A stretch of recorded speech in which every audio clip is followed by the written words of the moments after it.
Wild Yinzers kicking through the door, loud like a jag-off at a pins game fight. Brace yourself, this ride ain't polite. Dum Yinzers, loud and proud, heads in the clouds, voices in the crowd. Chaos brewing, they don't play nice. Hold on to your iron and grab your prime anti-slice.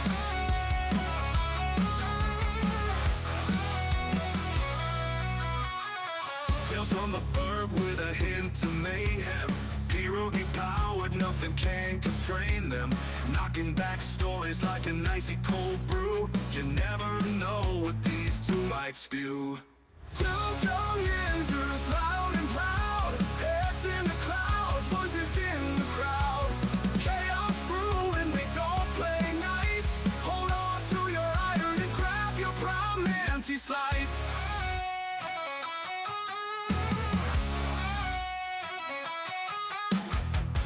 From the burg with a hint of mayhem. Pierogi powered, nothing can constrain them. Knocking back stories like an icy cold brew. You never know what these two might spew. Two dumb Yinzers, loud and proud, heads in the clouds, voices in the crowd. Chaos brewing, they don't play nice. Hold on to your iron and grab your prime anti-slice. Rivers collide where the laughs always flow. Black and gold thunder everywhere they go. The madcap kings breaking every mold. With two dumb Yinzers, the stories don't get old. Two dumb Yinzers, loud and proud, heads in the clouds, voices in the crowd. Chaos brewing, they don't play nice. Hold on to your iron and grab your prime anti-slice.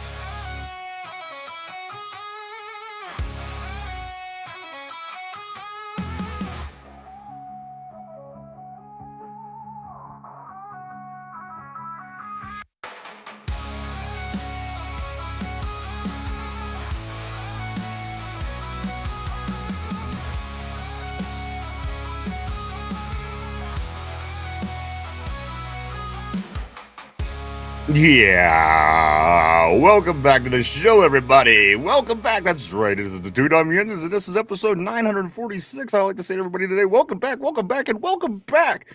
Glad to be here today, everybody. It is Tuesday, the Tuesday installment of the Two Dum Yinzers, and we are only 9 days away from the NFL draft. I can't believe it. Michael, how are you, sir?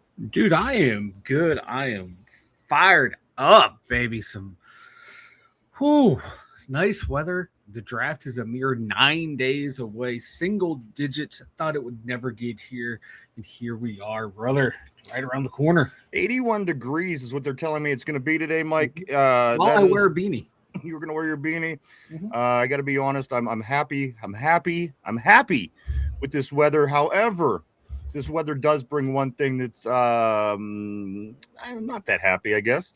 The stink bug.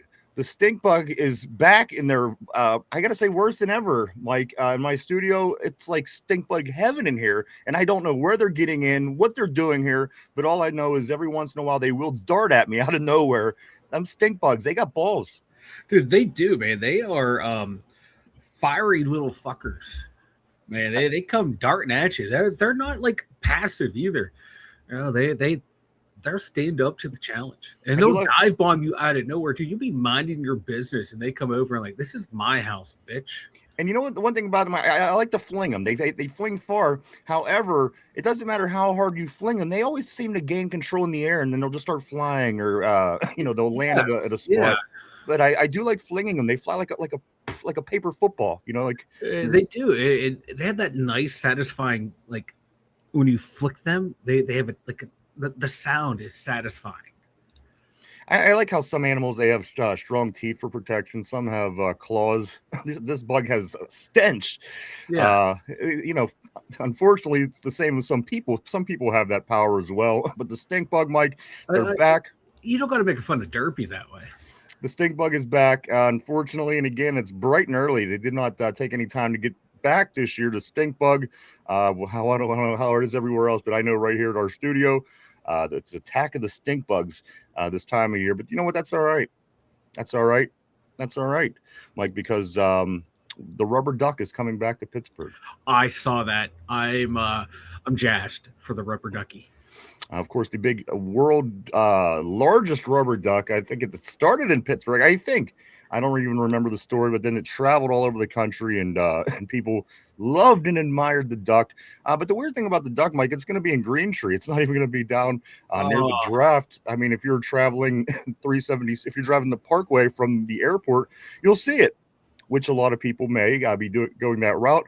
However, if you are not traveling past on 376, you will not see the rubber duck. So that is the scoop on that. The world's largest rubber duck. I don't know. It's like a million. It's like 100 feet high. This fucking thing. yeah. But it is going to be here. But you know what, Mike? As a matter of fact, I think it actually it's weird because it stops like the day before the draft starts or something. Like it's here all next week, Yeah. and then as soon as the draft is getting ready to start, it's they take it away or some shit. It's probably smart that because you're going to have a potential Penguins playoff game, the draft, and on top of that, you're going to put the world's largest rubber duck in the same area. That's just too many attractions. Going to draw too many people to the area. Unfortunately, one of them had to go, and it had to be the rubber duck. Mike, you did hit on a good point. The Pittsburgh Penguins, they do start a playoff series against the Philadelphia Flyers. They they make it in, of course, with one game left. They still play tonight. It's a 9:00 game against St. Louis Blues on the road. But anyway you slice it, the Pittsburgh Penguins, they still do get a first round playoff round against the Flyers. Mike, we'll be the home team in this series. We'll have the home ice advantage, getting the first few games here. Of course, and then going back and forth across the state for the duration. The Penguins, Mike, this weekend, I do believe they said it's supposed to kick off unless you have any more direct information. I have either April 18th or 19th is when the round is supposed to start. The Pittsburgh Penguins and the Philadelphia Flyers, they've split their series 2-2 this year, Mike. The two losses or overtime wins or whatever, however they do that in hockey. But anyway, you slice them, like it was 2-2 between both teams this season series. The Penguins do finish their, as of right now, 41-24-16. They do again have the Blues tonight, Mike, as they wrap up the regular season in St. Louis, getting ready for that Philadelphia Flyers series, Mike. And it's going to be, and we have this big bet here on the show. Yeah. And it all starts with the Penguins.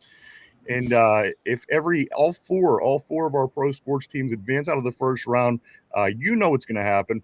Everybody on the board knows what's going to happen, Mike. You're going to get your hair implant that you've always wanted, Yes, always needed. So I am here for you. I'm always looking to help. So, Mike, the series against the Flyers, I like the chances for the Penguins to get out of the first round. so do I. Against the Flyers in the playoffs with Sidney Crosby at the helm, the Penguins are 3-1, and I like to see that trend continue. The Flyers are going to be the Flyers. They're going to try and out physical you, and the Penguins are going to do what they always do: let you play your stupid games, and we will win stupid prizes because of it. We will take advantage on the power play, and we'll kill you with the star power. And I'm very confident going into this with the Penguins. You know what, I am too. I think the Penguins will get it done. Again, that starts this weekend. Just depends, Mike. You figure, let's say they start Saturday, Sunday, skip a day, Monday, 2 days of travel. The end of next week, they might be in Philly. So it seems, as of right now, we might be able to dodge that bullet with the draft. Yeah. So we will see. We will see, Mike, as the playoff, the round is expected to kick off this weekend. The exact date, we don't know yet. Yeah, I saw too, like you said, the 18th or the 19th. If that happens, it's looking like the games while the draft is going on in Pittsburgh will be in Philadelphia. Pittsburgh. It is Pittsburgh this week, guys, as the NFL draft is going to be here in just 9 days. That is right, 9 days. The Pittsburgh area will be hosting, the greater Pittsburgh area will be hosting the NFL draft here in 2026. We got a lot to get into today regarding the draft, Mike. We have visitors in town today, a lot of stuff to get into, of course. Let me get to just recently what RB had sent us right before we got on the air today. This is the most up-to-date scoop on visitors. Mike, just one moment. Let me pull it up, and we'll talk about this for just a minute. my list somewhere as well too. So this right here, Mike, this is what RB is saying. 3 pre-draft visitors today. Penn State guard, Yes. Mr. Vega Lone, Mike. He again, a lot of people predicting that this is going to be a Pittsburgh Steeler pick really early in the draft. Also, Mike, Iowa guard Bo Stevens. He's coming in for a visit today. In the Ohio State tight end Will Kakmarek is also due today for a visit for the Steelers. Mike, they are down to 25 of their 30 visits. Of course, they only have till tomorrow. Tomorrow is the deadline for the 30 visits. So they get 3 more today. That's 2 because you take off Vega, the Penn State guy. So, Mike, they're going to have 27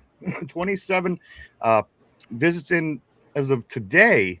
And again, that's out of 30. Tomorrow is the deadline. So whether they get anybody in tomorrow or whether they don't, that's what's going on. As of right now, again, the guard that everybody wants out of Penn State will be in town today.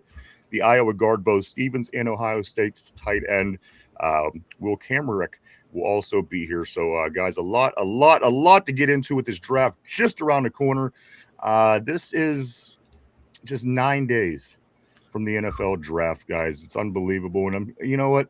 I have a feeling it's going to be nice weather. And if it's not, Mike, I was looking at the way they built that stage. It's made in such a way that everything that the draft is doing is underneath the stage. So that's a good thing. So no matter what, smart.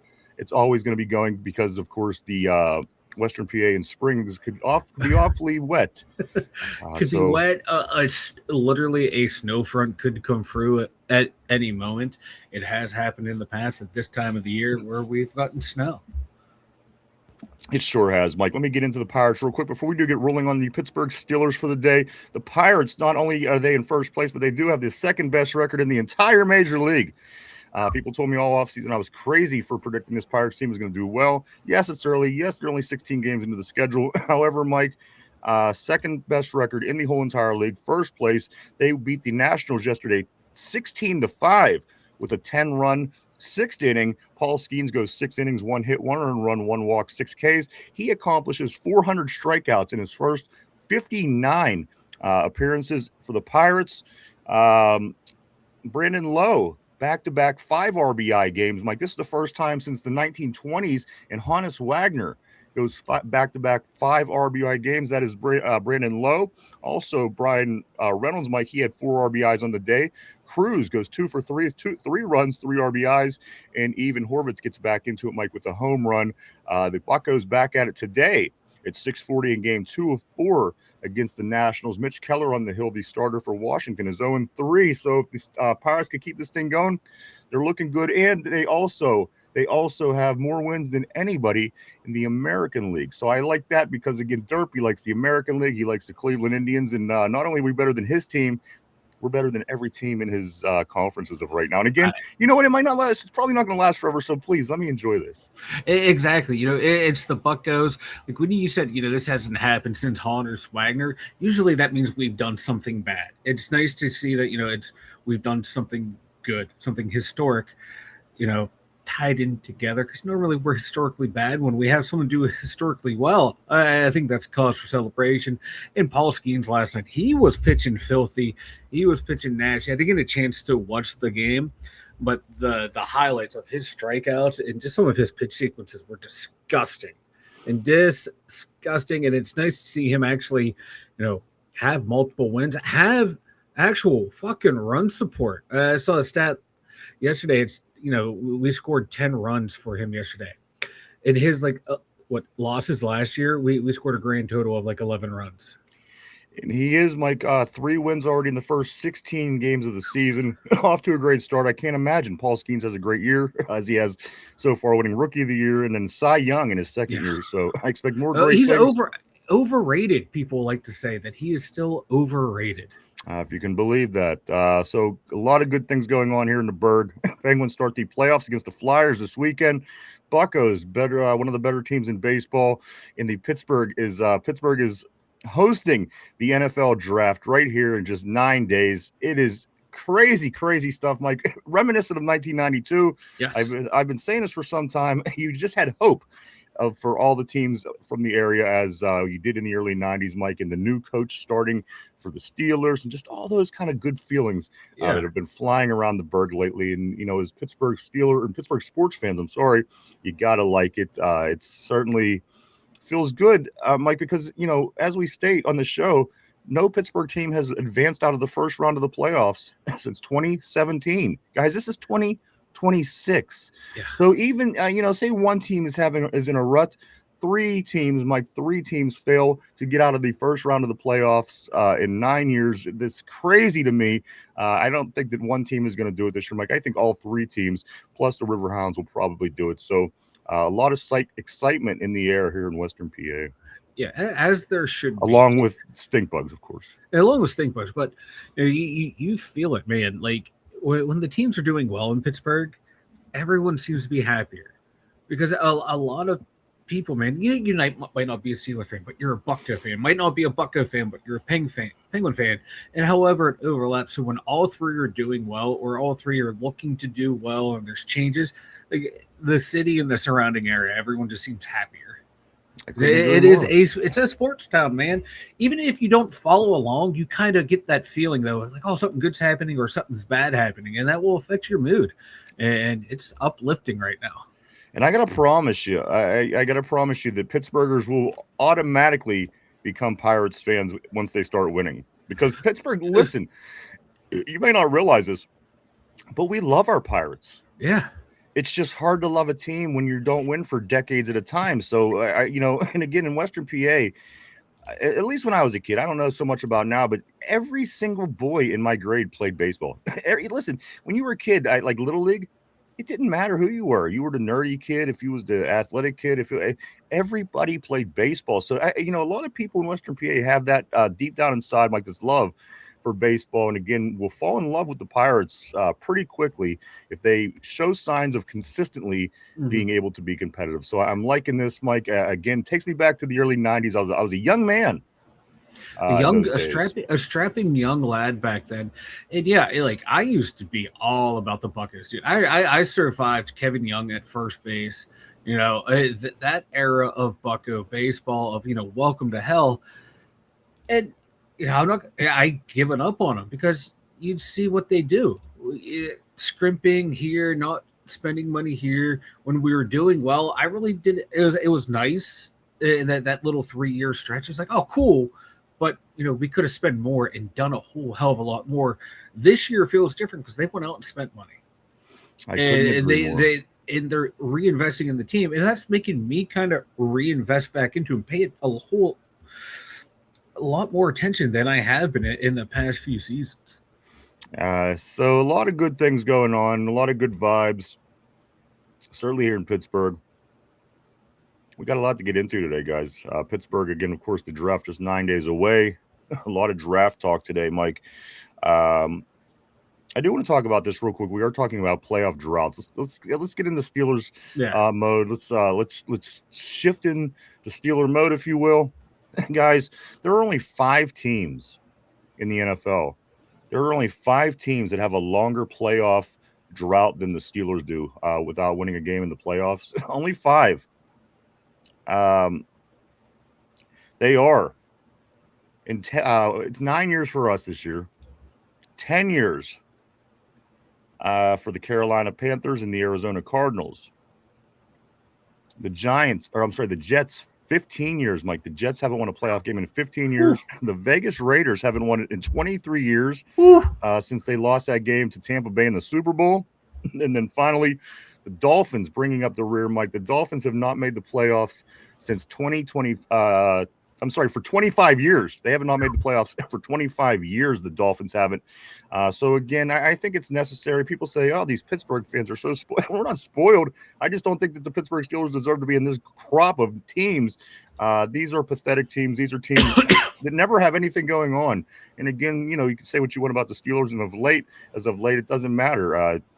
They just need to get a win, Mike, in the playoffs. I hope this is the year again. Carolina and Arizona, 10 years since they've won a playoff game. Yeah. The Jets, 15 years. The Raiders, 23 years. And the Dolphins, 25 years, Mike. And again, since TJ Watt I was drafted, we have not won a game either. The curse of TJ Watt. Maybe we should trade him away. Yeah. Break that curse. Correlation doesn't equal causation, but in this instance, just to be a dick, I will say it is. But no, you got to get that changed. We're making it there. That's half the battle. But you gotta win the war once you get in there, and we haven't been able to do that. And hopefully, we'll turn it around because, we knock on the doorstep all the time, making it to the playoffs. It's can we get in and do something once we're in? And we're struggling, and it feels like it. Like this is the year, baby. This is the year. Let's get back to it, everybody. Welcome back. Let's do something. Let's go to the board. Let's do it. Good day, everybody. Brian, my man Brian Pasquale on the board bright and early today. Brian says this back in Beaver Falls and back listening to the two Dum Yinzers. Always great to have you, Brian. Hope things are going good for you, man. Tortilla Jackson, always great seeing Tortilla from Sacramento, California. Tortilla says, good morning, gentlemen. The original OG, Yinzer Joe. I love the name. Of course, Yinzer Joe in the house. Everybody was Yinzers. This is what he has going on. Also on the board, let's see what we got going on. Ty, Joey Porter Jr. is the fucking GOAT. The GOAT. Here's one for you, Ty. Here's one for you. Joey Porter Jr. did not allow an interception. Of course, this is something that we all know. We all bring up because it's worth talking about. Joey Porter Jr. also gets no respect, Ty says.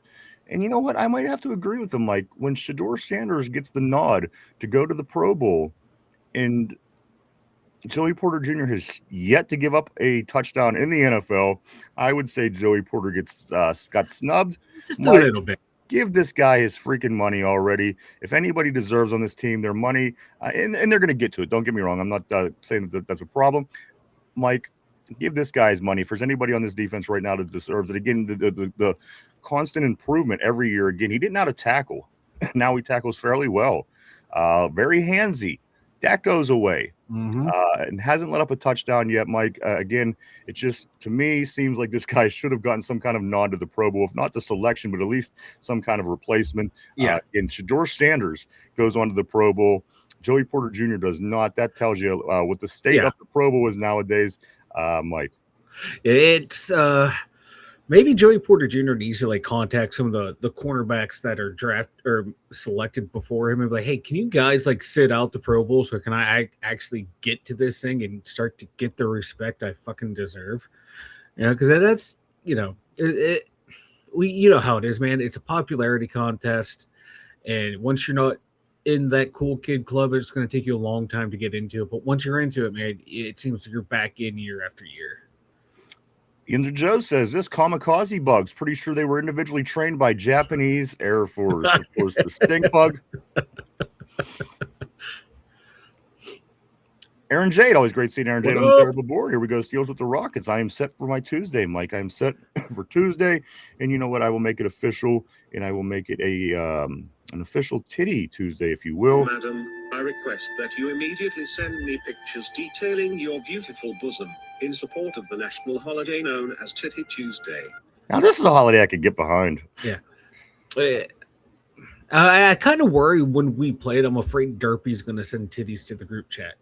All those dumb holidays they make you, get out and buy a card and chocolates and this and that. Right. Do this, do that. Come on, do something that people actually enjoy for once. Who doesn't like titties? Everyone loves titties. Everybody loves titties. Let's go to Jamal. Jamal says, gang, up in this thing. What up, baby? Always great seeing Jamal in the house, my man. Hope all is going good for you, my man. He follows it up by saying Tortilla's drunk up day drinking with Mom Dukes. Let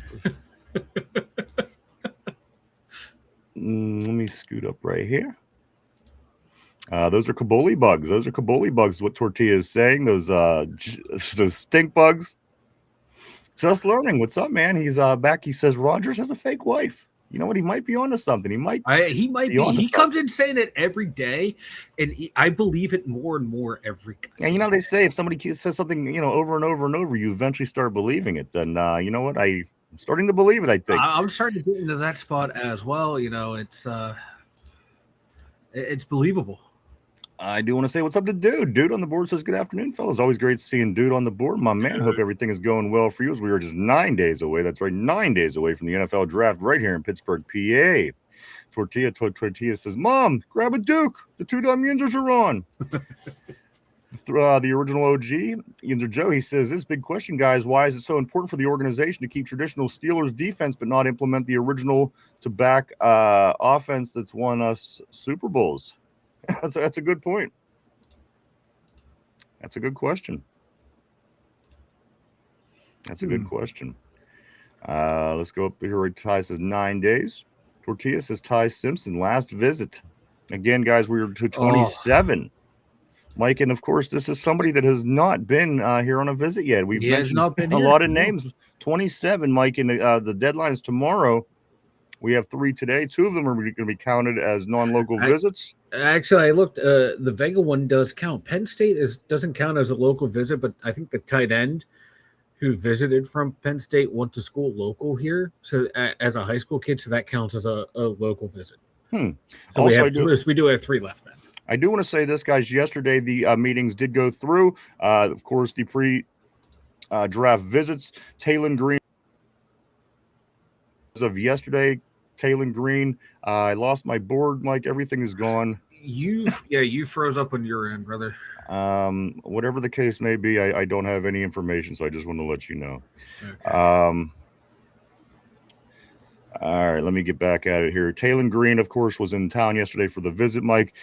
He was here also. Spencer Fanu, the offensive lineman from Utah, and Jeremy Bernard, the wide receiver from Alabama. All 3 making it in yesterday for their visits, Mike. And that, of course, got us again to the 25, the mark of 25. As we speak, and again, 3 coming in today, as we mentioned just a moment ago. So the Steelers, it's getting down to it, Mike. We're getting through this period, and I do want to mention it is the guard from Penn State loan, Iowa guard Bo Stevens, and Ohio State tight end Will Kamercheck. Will all 3 be in today for the Steelers for their pre-draft visits. I'm going to have to maneuver a few things here because, again, I don't even begin to know why this is a problem. Still at this point, let's try to scoot back up as far as I can. What a way to get started. I know, right?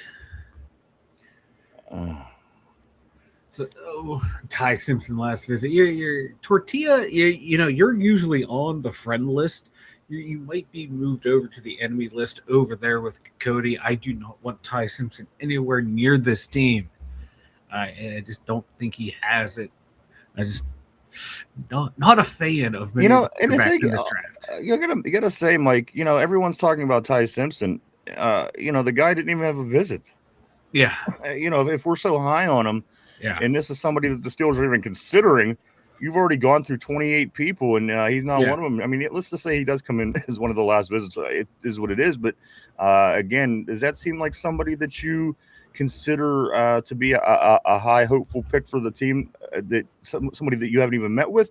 Again, people always talk about the smoke screens, but at the end of the day, I mean, unless you really feel that you want Ty Simpson, who even cares? Who even cares about smoke screens and shit like that? Again, Mike, Ty Simpson, not even a visit out of the 28 people that to this day has come to visit. So what does that tell you? To me, it tells me that we have no, unless it's middle round kind of something a little bit later on for whatever reason. And I don't even think that's a great idea. But Mike, Ty Simpson.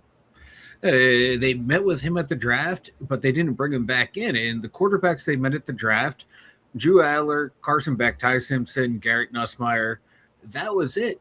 But then you look at the official visits for quarterback, the only one that overlaps is Carson Beck. He's the only one that overlaps, and they brought in Taylor Green and Cole Payton.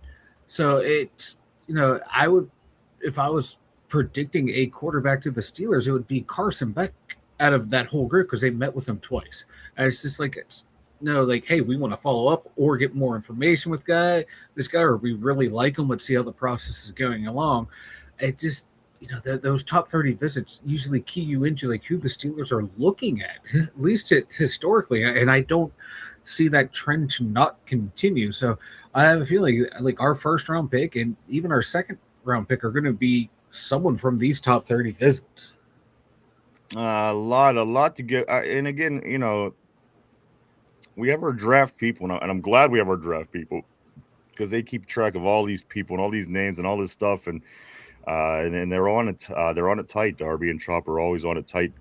Let me get back to the board here. Vega visit today. Let's go. Mike is what Ty says. Cody says Yankees are 9-7. Once Paul Ski gets traded to us, we will smoke the Dodgers. Ain't gonna happen, baby. Ain't gonna happen. Once we start winning, we're not gonna give him away. That was the problem with all the people in the past. And the thing is, he's a generational talent. He's not just a really good player. So if we win a World Series or even get somewhere close and start making money, I can't see them moving him. Certainly not anywhere in the next 3 to 5 years. Let's go to the New York Hamsters. Tortilla says the New York Hamsters. Steeler free Big John Stud. Middle name Mud. Always coming in strong from Las Vegas, baby. He says this. Americans love winners. That's right. We sure do. Jamal Black Magic says this. Ty Simpson. Ugh, I couldn't agree with you more. I hate the idea of Ty Simpson. I don't just like it. I don't just disagree with it. I hate it. I don't get it. I don't understand it. I don't think it even makes any kind of logical sense. Therefore, I don't think it's going to happen. And again, Mike, Cole Payton keeps coming up again. This kid from this Division 17 school, for whatever reason, I don't know what that's about, but I'm reading in articles again today. He seems to gain more traction when it comes to talk about the Steelers drafting a quarterback than Ty Simpson even does. Yeah, and from everything I read about it, they're looking at him like a Tyson Hill type player. Use him in to where put him out there as a weapon, to where you don't know if he's going to throw the ball, run the ball, catch the ball. Using him in that situation or in that sense, not as a quarterback. So they're not even really looking at him as a quarterback if the information out there is correct, which would it preclude them from drafting an actual quarterback? If they want to go and have someone who can be a gadget type guy, go ahead and do it, and then still get another developmental quarterback to have in the system moving up. I just don't. I don't know. None of these quarterbacks really excite me, to be honest with you.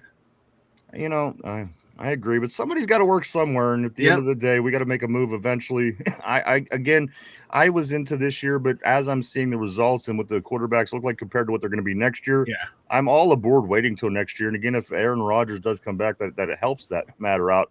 And also Corey hits the nail on the head earlier or later on in a message, but we'll get to that one as soon as we get to it. Let's get back on the board. Tyrone says, yes, the Reds better get back on track. Shaking my head. Jamal says, do we ever visit Talon? He was in town yesterday.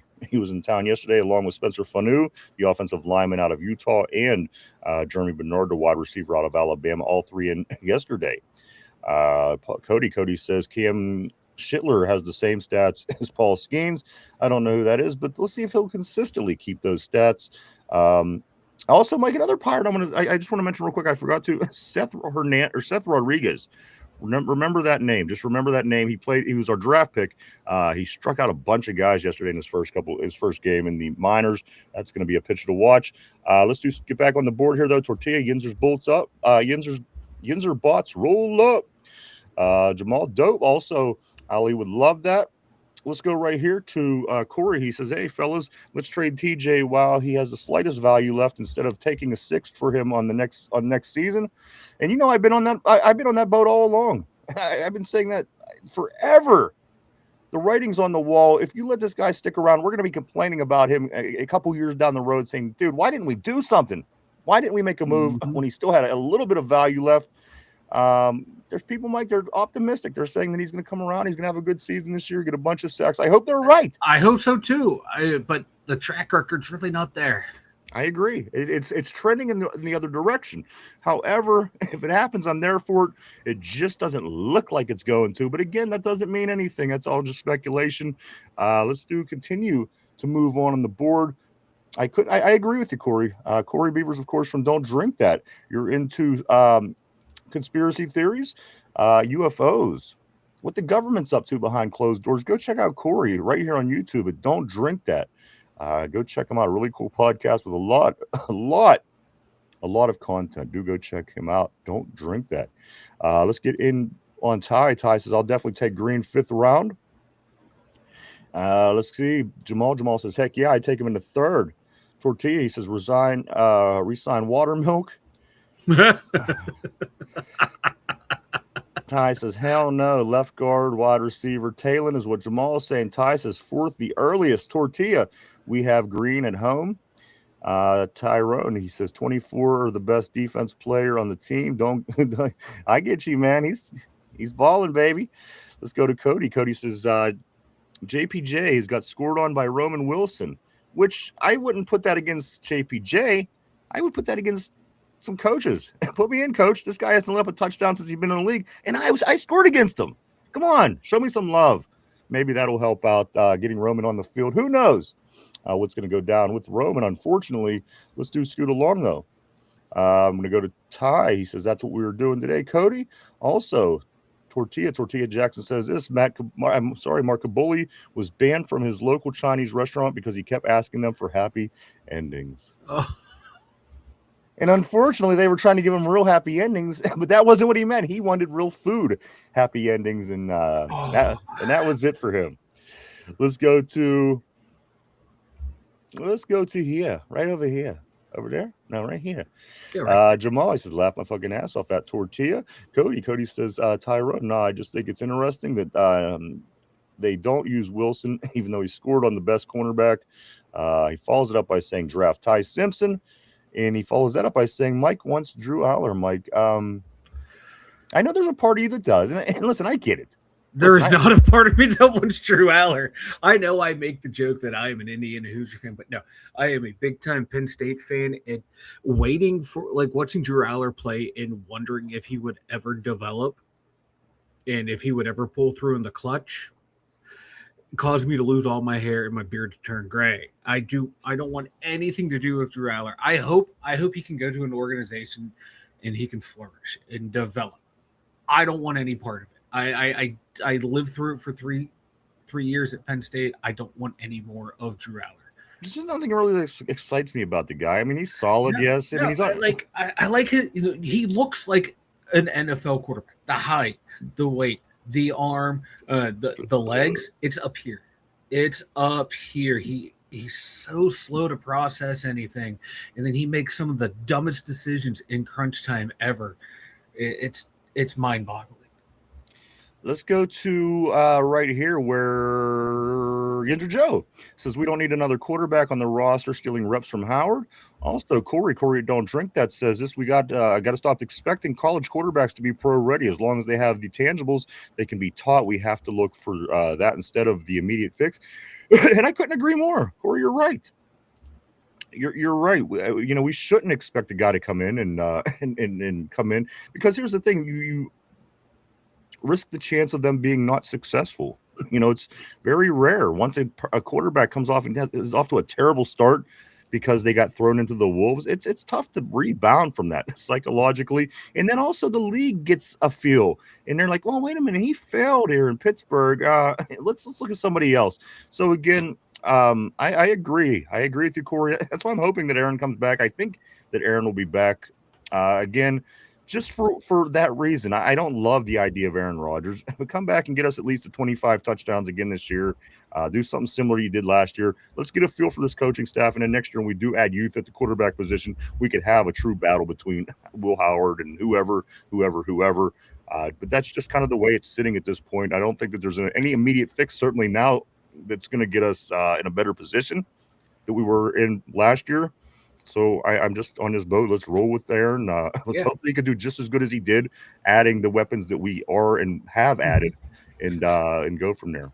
And if he doesn't come back, okay, then you roll with the young guy, because after this draft, you're hoping like the team will be built finally complete around them. You know, you'll have more or less your offensive line completely done. You have a receiver core done. Your running back room's already set. Your tight end room is set with your top two guys. You're set at your top two receivers. You get a receiver and get a tight end here in the draft.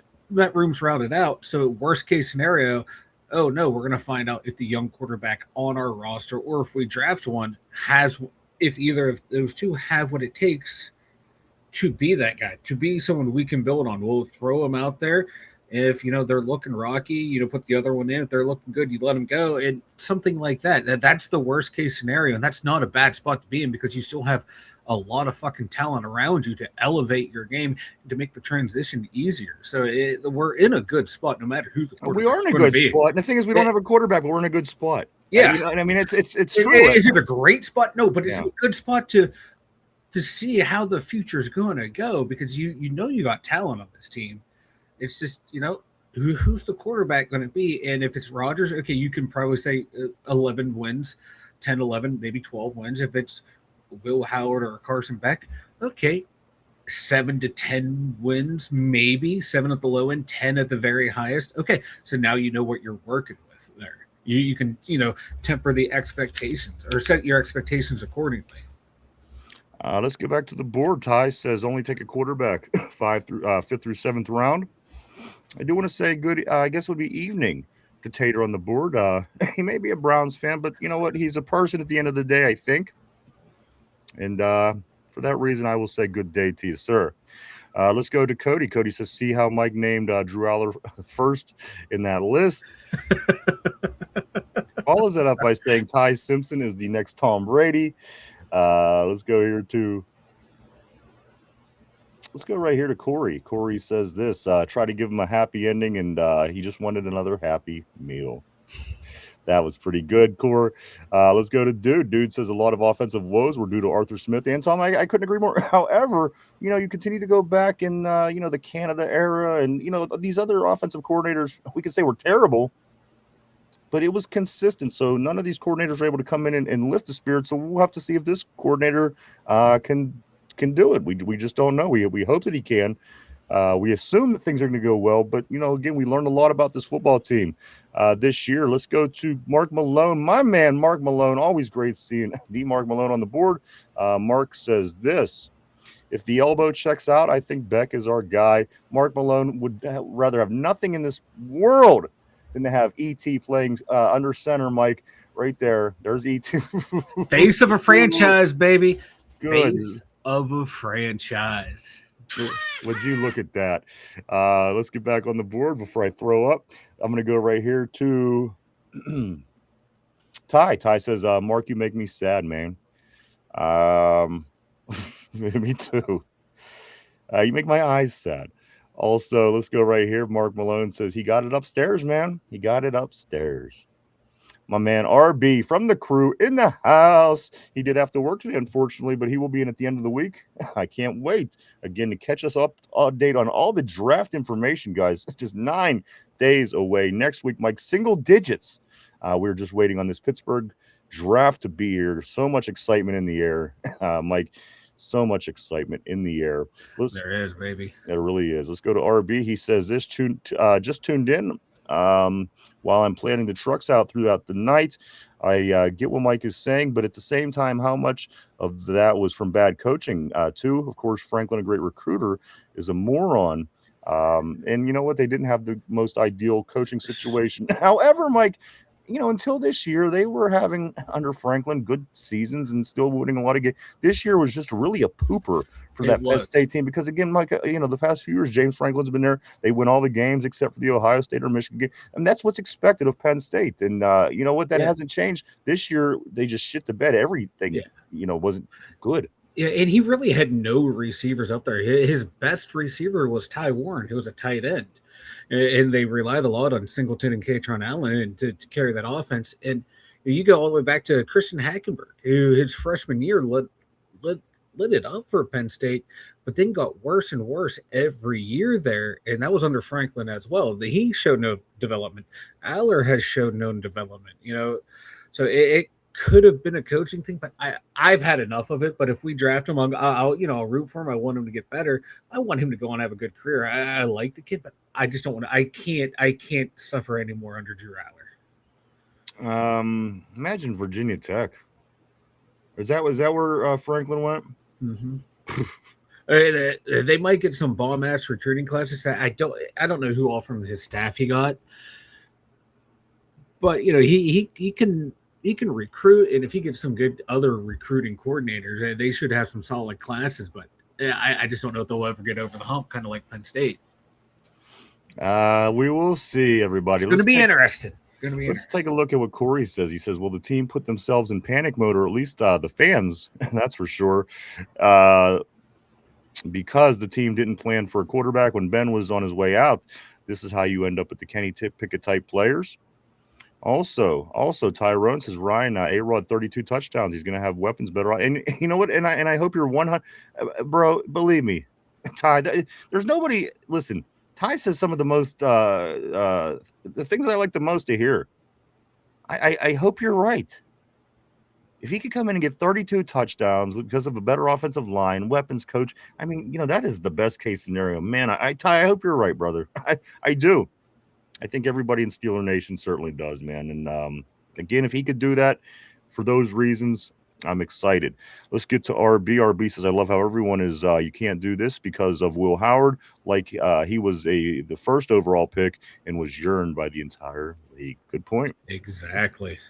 But you know what? On the other hand, though, a lot of people are just treating him like he's nothing. People that, well, what he might not work. So again, I think it's really going both ways. A lot of people are really counting on him to be the guy, but then there's the people that are really giving him no chance. I think if he falls somewhere in the middle, we might be okay. Even, as Mason Rudolph has been here for a million years, maybe if we do draft a quarterback or we do bring in somebody that starts, Mike, Will Howard can easily be the next Mason Rudolph, certainly for a little while if need be. But at the end of the day, Mike, nobody knows. Until the guy plays, we have no idea if he's going to even belongs on the field in the NFL or if he's going to look really good. But everybody seems to have strong opinions one way or another for a guy that has not taken a snap in the NFL. Right? You don't know until you see him. And right now, he's Schrodinger's cat. Is he alive or dead in that box? We don't know. I want to get a look at him because,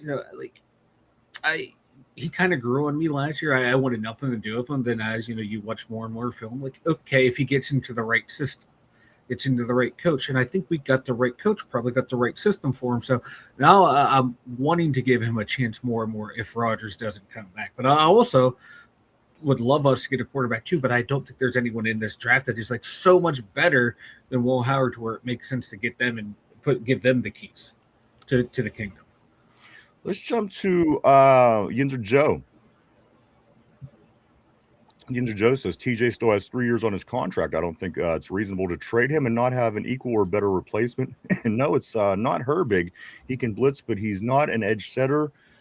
Is TJ even really that great of an edge setter? I've seen people run right by him. I've seen people run over him. I get what you're saying. I mean, you want dominant to replace dominant, but at the end of the day, it's hard finding that guy for one, and for two, if you have a guy that is as good as Herbig, how much searching do you actually do when you actually you have a guy, and a guy that had more sex than TJ Watt, and at the end of the day, I don't think that TJ Watt is exactly the best edge setter out there, Mike. No, not anymore. No, not now because he just loops around to try to get to the quarterback as much as he could early in his career. He was really good at setting the edge, but now not anymore. I think Herbig is a fine replacement for him. I'm willing to take that, and you can also rotate in Jack Sawyer too. Absolutely, Jack Sawyer is also in that conversation. Yeah, you would have him and Herbig and Sawyer on that side, and Highsmith on the other with a rookie to rotate in behind him. Like, I'm all for moving TJ Watt. I hope he has a bounce back year. I just don't think it's going to happen just based on trends of the way his career is going and just what you're seeing on film play after play. So I'd trade him now while his value is high. I should trade him last year, but last offseason when his value was the highest. When teams were in the league was still holding him in really high regards, but I think more and more people watch him, they're going to realize he's not the player he once was. He's not to be feared, and there's really no value there. I'm going to talk about linebackers in just a minute. Let me stay on the board, though. I don't want to get behind. Let's go to RB. I think Howard can be a decent starter that don't prevent you from looking for a good starter or a great or elite quarterback. RB, Howard V. I'm not sure what that is. Let's go to Cody. Cody says Mike Tyrone said the same thing, and Arthur still ended up on his college team. So dreams come true. Dude says if the free agents we picked up produce already, I agree. I just by bringing in Michael Pittman Jr., we're already upgraded. Yeah. You got to remember, we didn't have a second caliber wide receiver too in a couple of years. We had a couple of ones at the same time that literally lasted about 8 minutes, and then they shipped Pickens off. I mean, whether you like that or whether you don't, it is what it is. And we haven't had a number 2 caliber or a 1-2 punch in the NFL, Mike, for at least 2 seasons. So again, that already is automatically an upgrade. And again, Michael Pittman Jr. is no pushover. So you got to like. We're again, Mike, the direction, again, just from what they grabbed in the offseason. Everyone loved what they did last year. Everyone said that the defense was going to be great. They weren't. So we went and we replaced guys and tried to make more adjustments and revisions. And again, under a new coaching staff, Mike, so far, I think that we are upgraded. I think so too. It's leaps and bounds better from, don't get me wrong, I like Calvin Austin. I thought he had a role on the team, but, you swap him out for Michael Pittman. I'll take that any day of the week. MVS is gone. He did nothing. Thielen did nothing towards the end there when we brought him in. So just by default, the receiver room's better. You have 2 guys that are consistently around that 8 to 1,000 yard receiving, around 7 to 8 touchdowns in that range a year as your 1 and 2. That's so much better. It just, address the line in the draft, and my God, just keep this thing rolling. Tyrone, he says this RB Howard would be a quarterback 2 in this draft class. He's better than all of them besides Mendoza, even that's close. Let's get to Ty. Ty also says this. Cody, shut the F up. Christopher, my man, what's up? Always great to see Christopher on the terrible board. Christopher says if we don't draft a wide receiver or Vega or Fanu in the first round, would all of our hopes be smashed? No, but you know what? I wouldn't think that would be wise to go outside of those 3 guys. Certainly in that first pick or the wide receiver position or those 2 linemen. Would all of our hopes be smashed and the Boo Birds would become Angry Birds? No, because again, you know what, they don't. Sometimes they surprise us. The Steelers go out and they get a guy, Fatanu, a couple years back. Certainly wasn't who we all were wanting or thinking. But at the end of the day, it was a smart football play. It was, a smart football decision. And they have a right tackle, possibly a left tackle out of this guy for many years to come.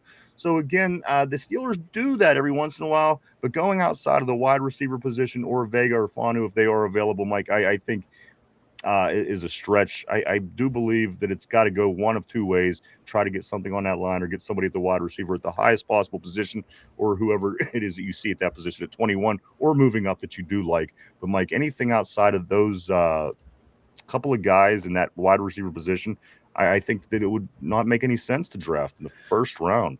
Yeah, like receiver, guard, or if one of there's a tackle sitting there, that's your options right there. Unless for some odd reason a stud corner falls, maybe you go, okay, we'll throw him back there. But really, wide receiver and O-line, that should be the play for the team, and then you just base it off who is there. Who do you value more at that point? Do you value Vega more than you value, say, like a Cooper Jr.? That would be the internal battle they have, but it's got to be, for me, wide receiver or O-line.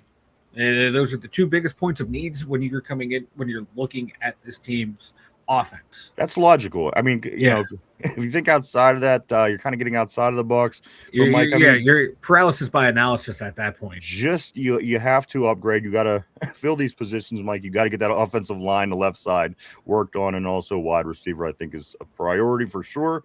Ty says, but I want a quarterback from 2027.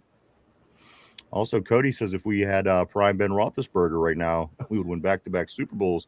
Ben Roethlisberger would be the best quarterback in the league right now in his prime. You know what? Ben was unfortunately in the league with Tom Brady and Peyton Manning, Drew Brees, and Aaron Rodgers. There's no other time any quarterback has ever been up against a group of guys such as those. So again, it doesn't seem that he was the top, but look at the numbers. Look at the numbers. He certainly is a top quarterback. He's done things that those other guys never did. Yeah. There's certainly records that he did set and things that he done that those guys haven't done. So again, maybe at the bottom of that list, but Mike, that doesn't make him any less impressive or a great quarterback at the end of the day. He just happened to be in a time period that had the Right. GOAT. And come on, these quarterbacks are something else. Yeah, and like Drew Brees might be the most accurate quarterback of all time. Aaron Rodgers might have the best arm talent of all time. Tom Brady was the best winner of all time. But there was Ben running step for step with those guys. More Super Bowls than Aaron Rodgers and Drew Brees, tied with Peyton Manning in Super Bowls. He was a beast. And in this era, Mahomes, and Allen would be your top three. And that's a hell of a top three. And I think he'd have a really good chance, to be at least he'd be number two behind Mahomes, I think. Let's go right here to Corey. More like the face of a Down syndrome pamphlet. Oh, Jesus Christ. Corey's on fire today. I got to admit. That is great. Let's go to Tyrone. Tyrone says, facts, Cody. No, you making sense. And as with the Ben Roethlisberger comment, I do believe RB says this, Tyrone. No, he's not. You can't say Howard is anything because you literally never seen him. There are a few guys in his class with more physical tools than Will. Proper coaching could elevate them. Cody says this. Cody says this team with prime Roethlisberger would go 17-0 every year, which is a stretch, but you know what, it could have been a lot of fun for sure. Let's go right here to RB. RB says even if you want to play that game, even if next year's draft stays put, Howard will be quarterback 10 to 13, and undrafted free agent, saying if this guy was drafted now instead of then doesn't mean dick. Ty says this. He says yes, no, LOL. I've seen Beck, Aller, Simpson, Howard clears.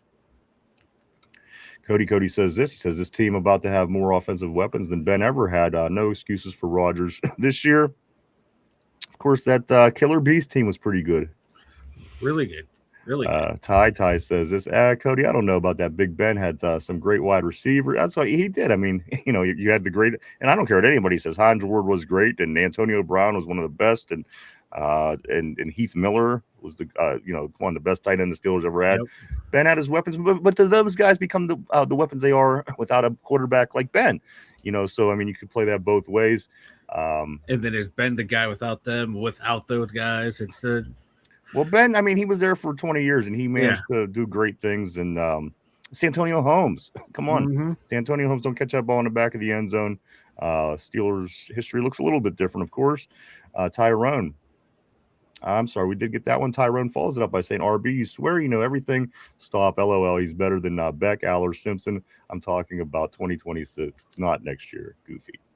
Let's go to Cody. Cody says, Ben made those wide receivers great. We're paying DK, Pittman, and possibly a first-round wide receiver with Darnell, Freiermuth, 2 running backs. No excuses. I couldn't agree more. And Cody, as you say that, every time I think about that, I start thinking of all the weapons and just thinking how exciting this is going to be, just to hopefully see a little bit of a difference with our Steelers being able to, maybe get over the third down issues, get past the, getting off the field. I mean, staying on the field, moving the chain.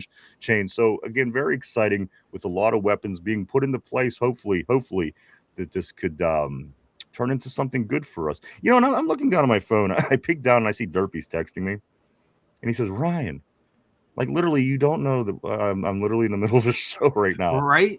This is why I could just kill him sometimes. Let's go to Corey. Corey says this. I think because Big Ben liked him so much is what made Steeler Nation love him. If Ben dogged him, I think we would have really worried right now. We'd really be worried right now is what he says. Also, Ty says, I agree, Cody. John, dude, he says, Howard, give him a chance. 1 in a million. So I say there's a chance. And you know what? You're right. And I know people don't like this comment, but the GOAT was a 6-rounder. And, anything can happen. So he's got to get a chance for sure. Cody says, if Ben had all those weapons, he would have 50 touchdowns a year.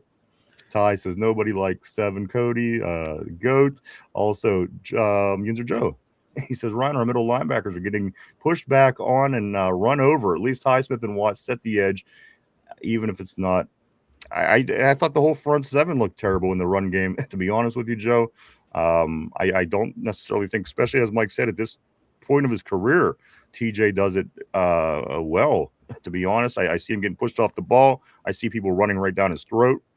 I see him running past running backs to go after a quarterback on run plays. So I mean, those are things that, again, yes, they could fix, but why are they even issues anyway? So again, I get the point. Point taken. And we're going to talk about linebackers here in just a second. And we do need to fix that problem because, again, we can't get into any games where we're giving up 250 yards on the ground at home. Everybody will get booed. I don't care who you are. You give up 250 yards on the ground at home. I don't care if Mike Ditka's the coach or come on. You're getting booed.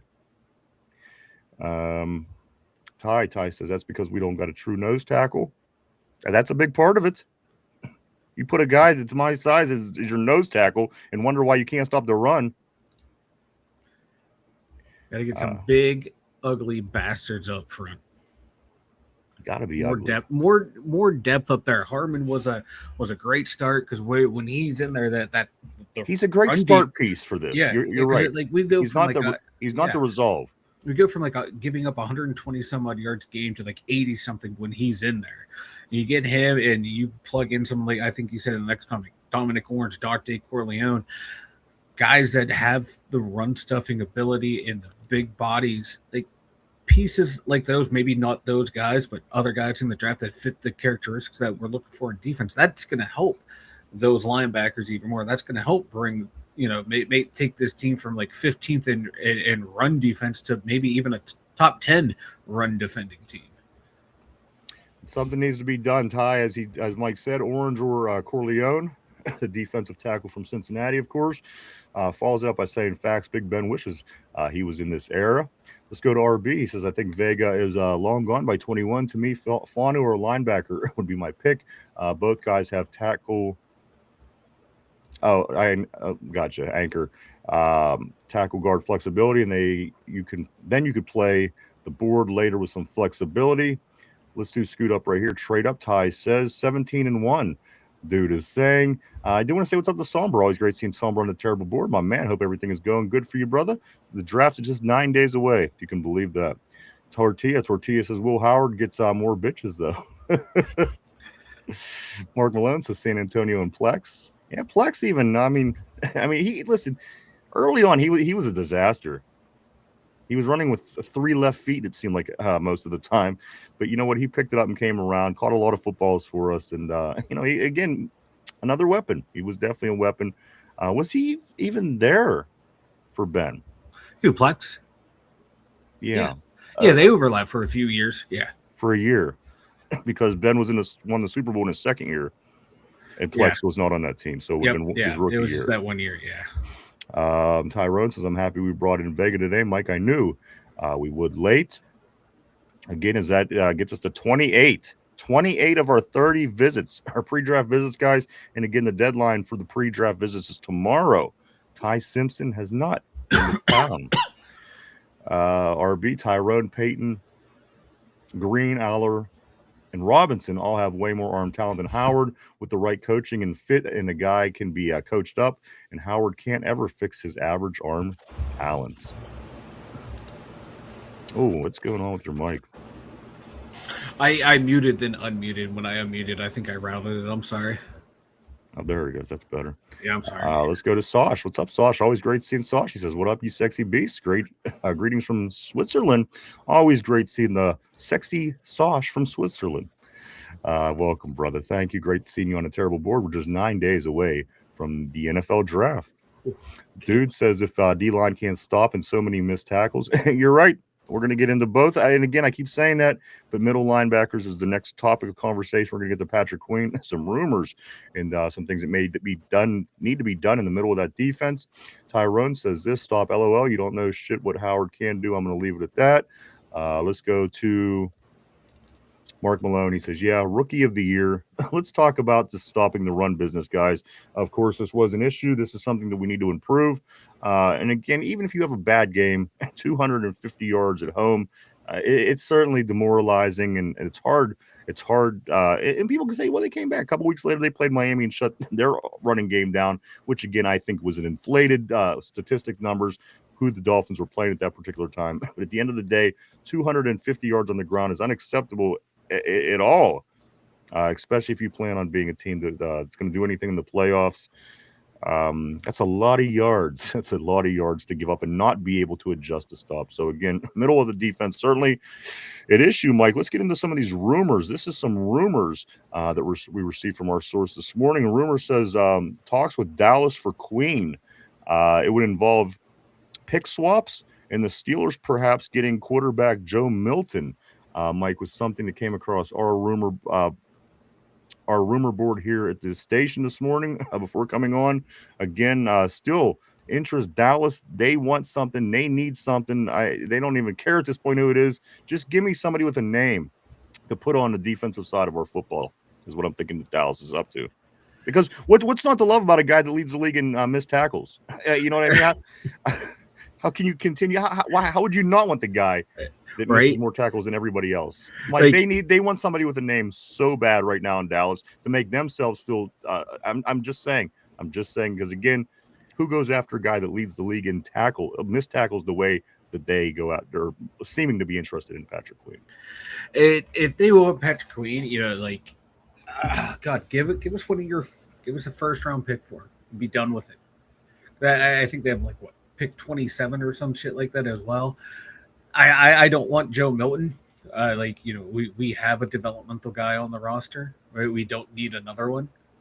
I don't get the league's fascination with Joe Milton. He's been bounced around 2 or 3 times already. So for me, he's just a draft someone to develop instead of getting Joe Milton. But, if that's what it takes to get over here, fine, whatever.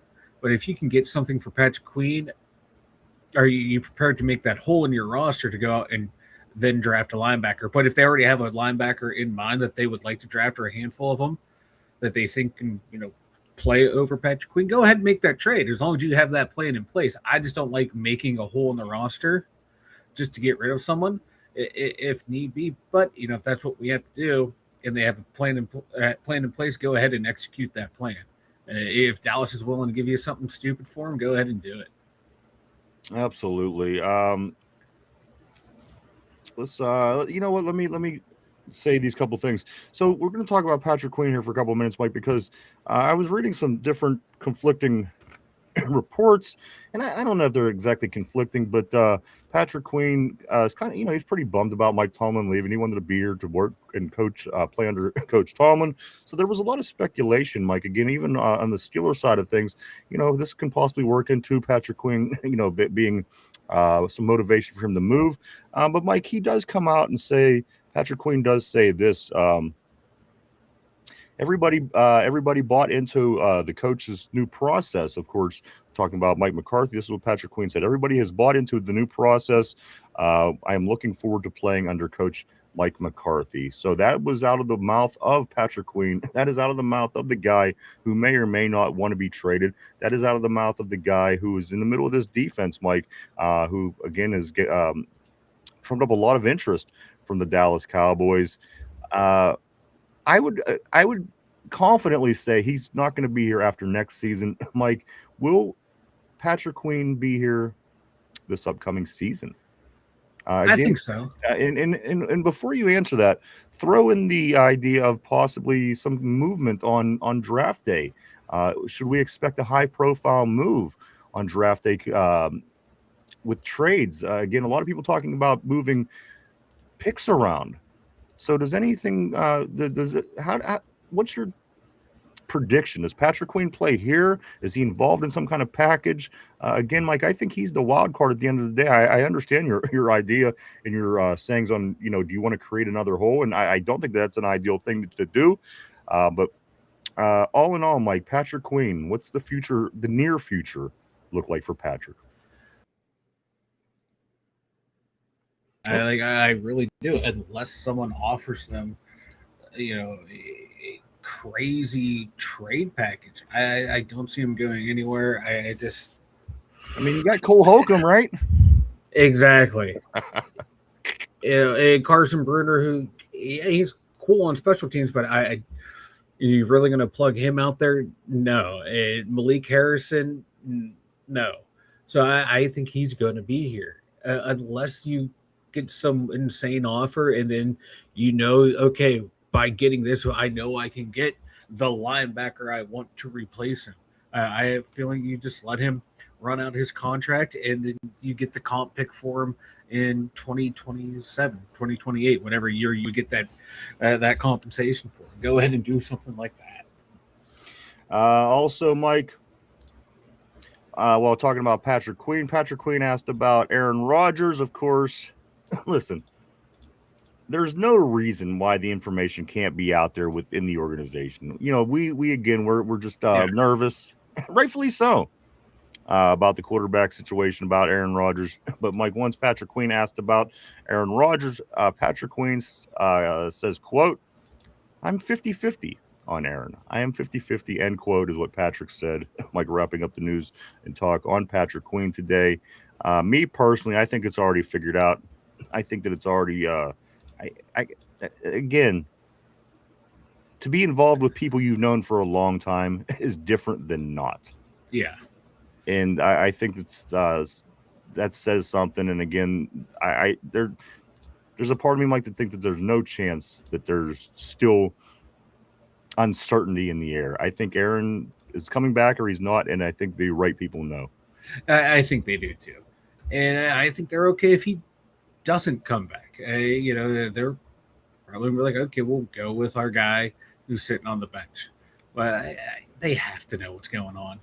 They're in constant communication with them, so I'm not worried. The players, they don't sound worried either. Like, cool, if he's here, right? Awesome. If not, we're gonna rock with whoever they give us. Here's the thing, Mike. They trust each other around them. Besides the pitcher in baseball, that quarterback is the most important position to a pro sports team at any level, I think. And for your team to be in the position to not know, I think creates a little bit more angst. And I think you would see it in people's actions and in their words when they're talking. And I don't see that. People, as you're saying, Mike, they just don't seem to care. And in my opinion, if you're saying that you're in the question mark is the most important position on the field in your sport, I think that it's treated differently. So again, for that reason, Mike, I think that the Steelers do know. And I read this morning. This isn't my idea. I'm not going to steal this idea, but I'm going to talk about it. Mike, what if we really go all out next Thursday and Aaron Rodgers comes out and announces that he's coming back at some point during the draft? Mike, what does that do to the city of Pittsburgh? And again, I know that there's fans going to be from everywhere, all around the country. Yeah. But would that be interesting or even a possibility? Again, falls in that timeline. They're saying he was going to do it before the draft. Let's say that's the way the draft starts off. Is Aaron Rodgers that important, Mike, for the NFL to go through with a idea like this? And again, being in Pittsburgh, it actually makes sense. I can see him saying, "I'm not going to do that," because there was the expectations last year. Oh, Pat McAfee, his whatever he had in Pittsburgh, he's going to show up and do it. It wasn't even there. It's still like months or weeks away from he announced afterwards. So I don't see him coming to the draft to do it. I don't think he really likes Roger Goodell. I think, nobody likes Roger Goodell. We still show up. Yeah, I know, true. But I just don't think he would do that. I know he likes to, make some stuff about him, but I don't know if he would do that to shit on over all the younger players. Would you enjoy their spotlight? Listen, I'm already. I would. You know what? I'm uninterested about hearing about Roger Goodell. I want to know if you would enjoy it, Mike, if Aaron Rodgers walked out on the stage next Thursday and announced he was coming back to the Steelers. Dude, if he came out there, I'd be the biggest fucking Yinzer you ever met. I would too. Hell yeah, I'm my motherfucking quarterback. We go goddamn Super Bowl. I would be fired up. Hell yeah, let's go. And then we announce we're picking some weird defensive back no one ever heard of in the first round. Mike, I also do want to say this also from our rumor mill this morning before the show. Mike, Philadelphia would like to move on from both Devontae Smith and A.J. Brown via trades and replace them with Lemon And Lane, Mike, this is something, again, just rumors, but again, from our good rumor source, um, just, just, just give us AJ Brown already. At this point, I understand that they want to upgrade. They want to get some of the cancers out of the room. Um, I listen, my this was my wish list this offseason. I wanted Joe Burrow. That's not going to happen, of course. I also wanted AJ Brown, and I also wanted Sexy Dexy once I found out he wanted out of New York. Mike, I don't think we're going to get any of the three of these players. I think if you get any one of those players, you're improving your team drastically. But at this point, Mike, it just doesn't seem like it. Philadelphia, they kind of want some young blood at that wide receiver position, as they have a good team already in place and have been working on building this team for many of years. Been to the Super Bowl because of it. Mike, AJ Brown and Devontae Smith possibly on their way out of Philly.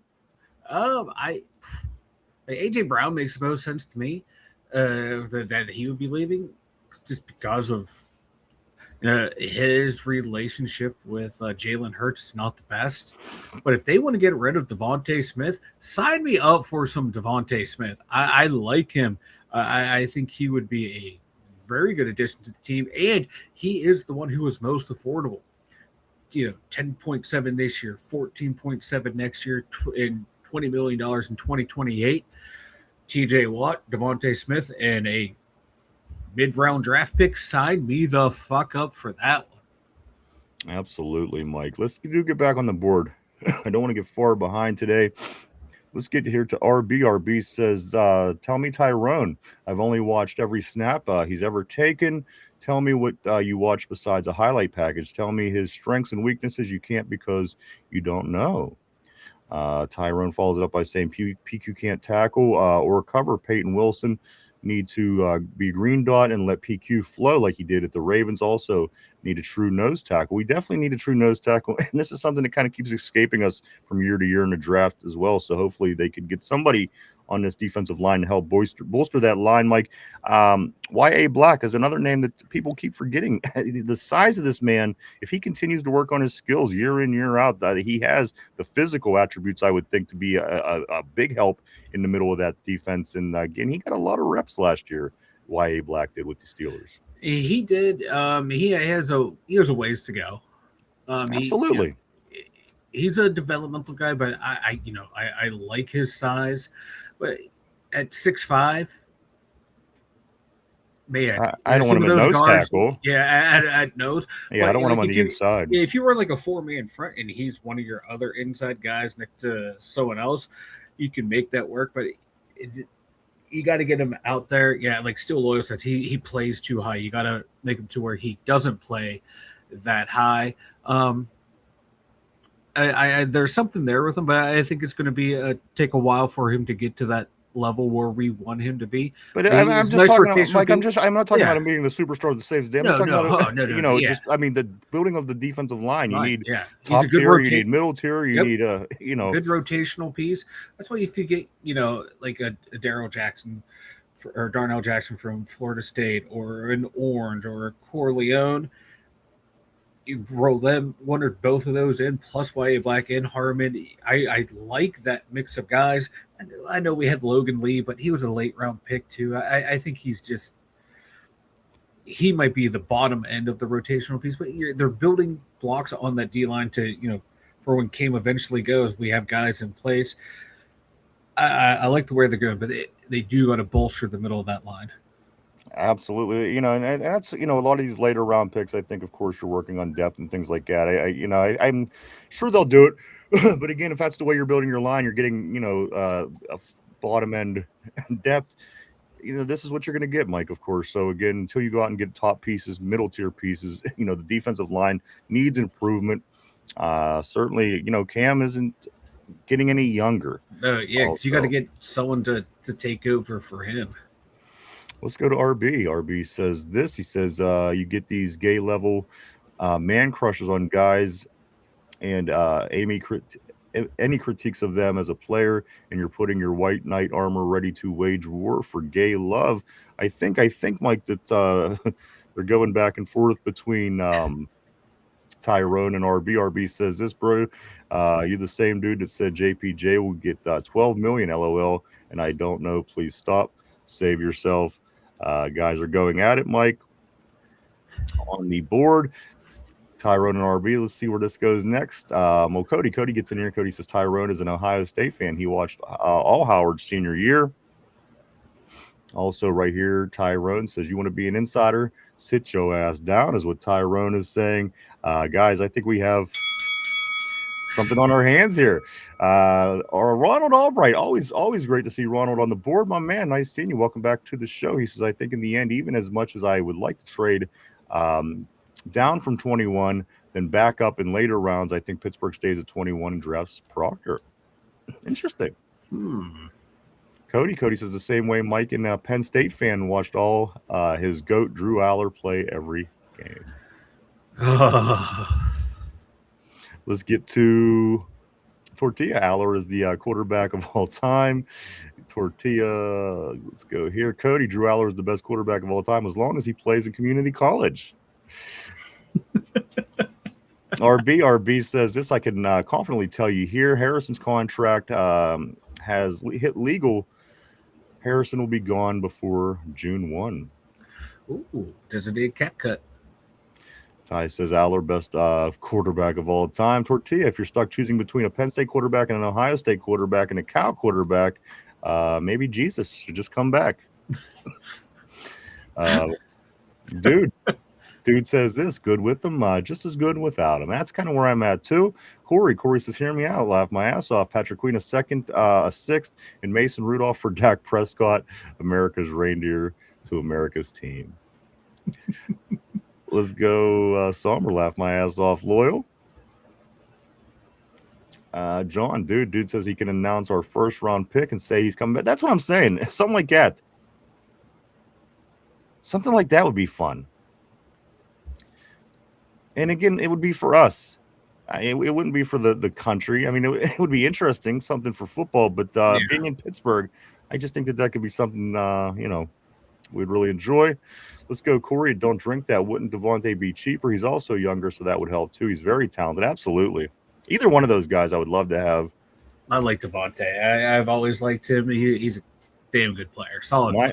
My guy is AJ. I would rather have AJ because he's freakish. I like freak athletes. I understand the argument, and I understand everything.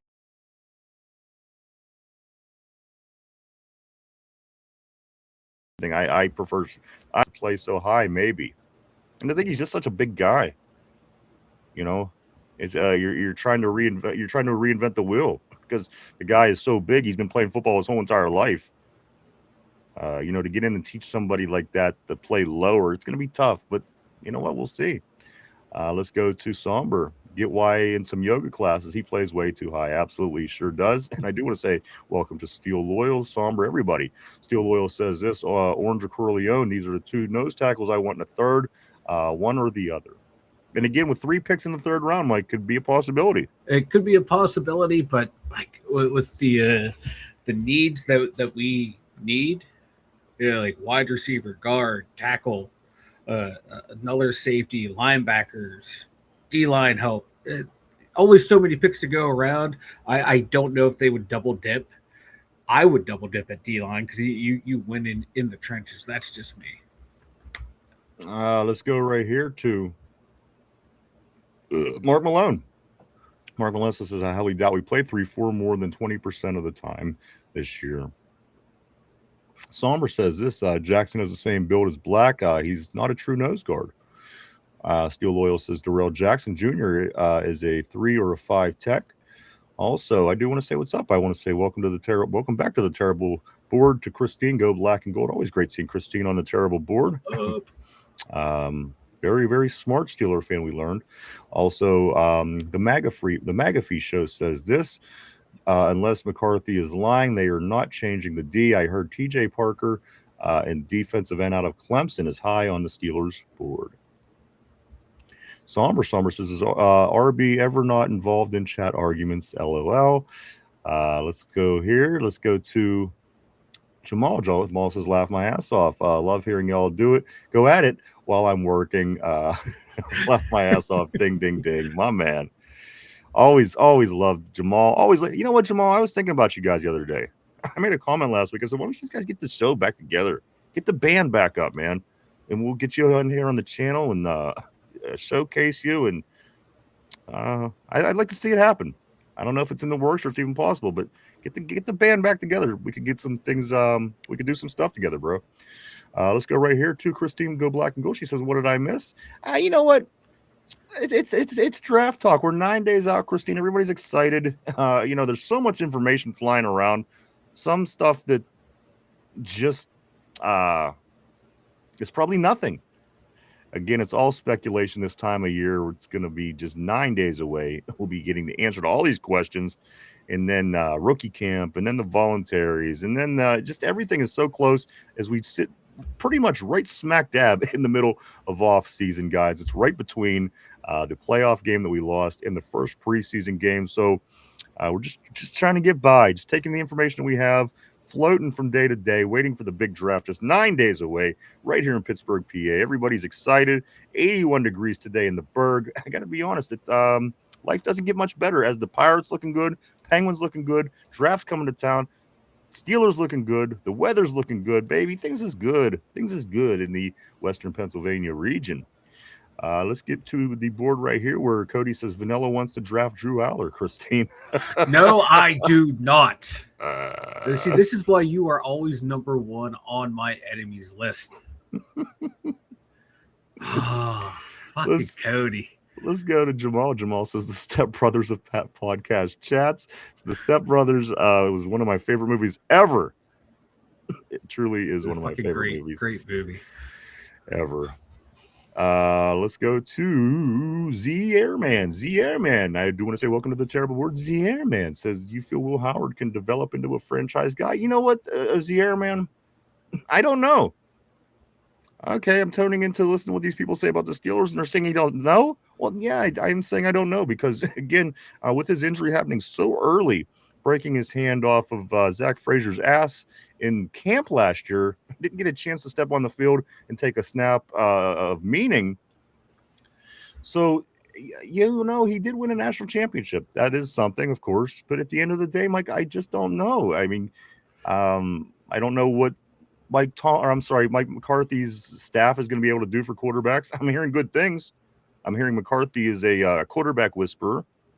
But at the end of the day, you just don't know. We haven't even had a chance to see the guy step on the field, which is unfortunate due to the injury. Yeah. Preseason is going to be big for me. I am looking forward to it because I know that Will Howard's going to get mad playing time. Skylar Thompson isn't around anymore. I do think that Will Howard gets mad playing time preseason, and I'm here for it because at the end of the day, Z Airman, I just don't know, just like everybody else. There's literally nothing to go off of. If he can be awesome, if he can't, we'll do what we got to do. But I have to see the guy play. Yeah, it just based on like his college film and his talents in the right system, maybe top 20 quarterback. But in the right scheme, you can win a lot of games with someone like that. But I just don't think he's going to be a franchise guy. I think a great backup to like an average type starter. I do want to say welcome though, Z Airman. Let's go to McAfee show. Bill Cowher going to be on my draft show. We just announced it today. Football. Let's go to Tortilla. Only reason I don't like Rodgers saying he's coming back at the draft. It steals the rookie's biggest moment. And you know what? They don't care. The number one pick doesn't even want to be there. I mean, if his mom's got MS or whatever, what's he gonna do? What's she gonna do every weekend when he plays football games? I'm just saying. I don't know. It's different now, man. It's different. Mark Malone, something tells me A-Rod will not be in the Berg for the draft, and you're probably right. The Airman says, "Hey, Somber, the original OG, my man, Yinzer Joe. Yinzer Joe says this: how smart would it be to let Rudolph go and draft a rookie quarterback to the roster? It would save cap, but the lacking experience behind Rodgers or how? No, you're right. You're right. And the thing is, I mean, Mason is very comfortable." He went to Tennessee hoping for better things, and it just didn't happen that way. And he's back. He makes, at the end of the day, doesn't make a lot of money either. So I don't know. I'm fine with Mason. Again, hopefully we don't ever need him. He didn't look great last year in the Chicago game. People say that's one game, but that's his job. Yeah, One game. Yeah, you got to cut. You know, Charlie Batch was great for coming in that one game and getting us a win. Like, and you got to think though too, man. This is a whole new regime, whole new offense. He doesn't have the familiarity like he did it with the last regime and the last offenses. So he could be very, very much expendable. And if they do draft a quarterback, Mason Rudolph could be the odd man out because he's only like a $1.6 million cap hit if you cut him. So that's negligible right there. Let's go to Zierman. Zierman says we should double dip at wide receiver. And we may. I just don't know if they're both going to be high. I mean, I could totally see us going high with the wide receiver 1 or 2nd round. But after that, Mike, there's holes that we do have to fill. There's positions that we do need to get guys at. So, again, I could see us taking a second wide receiver. I could see it coming a little bit later. I could, 4th, 5th round. Someone like I know they brought in, Law from Kentucky, Caldwell from Cincinnati. Those guys later in the draft as well. They're also talking about, Cole Payton, can be used as a gadget type weapon. But you can conceivably double dip at wide receiver, offensive line, and defensive line, and it would not be the wrong choice. If that's 6 of your draft picks are from those 3 positions, that's not bad because those are positions we need starters and depth at. Let's go to Steel Loyal. He says TJ Parker's not on our board. Mega Fee Show responds, you need better sources. Steel Loyal says, nah, you do, bro. Get ahead of minus 40 Club. Welcome back to the terrible board, brother. Always great seeing Get Ahead of. Get Ahead of says, good day, guys. My go-to Steelers channel in the afternoon. We appreciate that. That means a lot to us. Thank you. Thank you. Ty says, loyal. Let's go here to Tyrone. Tyrone says, this is exactly my point. We don't know what 18 has. Thanks, Ryan. And that's true. I mean, preseason's going to be big for me. And it always is. I always want to see the young guys, the talent, the draft picks, the new people coming in over free agency. But for me personally, this is a Will Howard. This is big. I got to see this guy play. And Mike, I hope that he gets ample time in preseason because I want to see him up against 1s. I want to see him up against 2s. I don't want to see him playing all this time against 3s. 4s, guys that aren't even going to be in the league in a week and a half. Yeah. I have to see him in the larger dose. And again, if they don't go after a quarterback, Mike, Aaron Rodgers, he's again, who knows how it's going to play out with him in preseason under McCarthy. We've seen how it played out under Tomlin. He probably doesn't want to participate. He's been there, done that. He has the experience, blah, blah, blah. All the things that I hate hearing, this, Mike. But again, if you have Mason Rudolph and Will Howard, I do believe that Will Howard should get mad playing time when it comes time to play football in August, and I'm there for it. On top of seeing everybody else, I got to see Pittman. I got to see all the talent, Mike, and the rookies, of course. But Will Howard is long overdue, and I cannot wait to see him play some preseason football. And again, I want him up against 1s. I want him up against 2s. It's got to be. It's got to be that. It has to be. And the 1s in preseason game 1, preseason game 2 isn't what you're going to be looking at come regular season. However, it's the best thing you have to go off at the particular time. I got to see him play. I'm very excited to watch Will Howard play. Good or bad, I have to see him play. Yeah, because if he's consistently going out there against 3s and lighting it up, it's going to give everyone a false sense of oh my God, this guy's great. He should be starting right now. It's no, he's playing against guys that are probably going to be out of the league. We're probably going to put him out there with talent that's going to be in the NFL.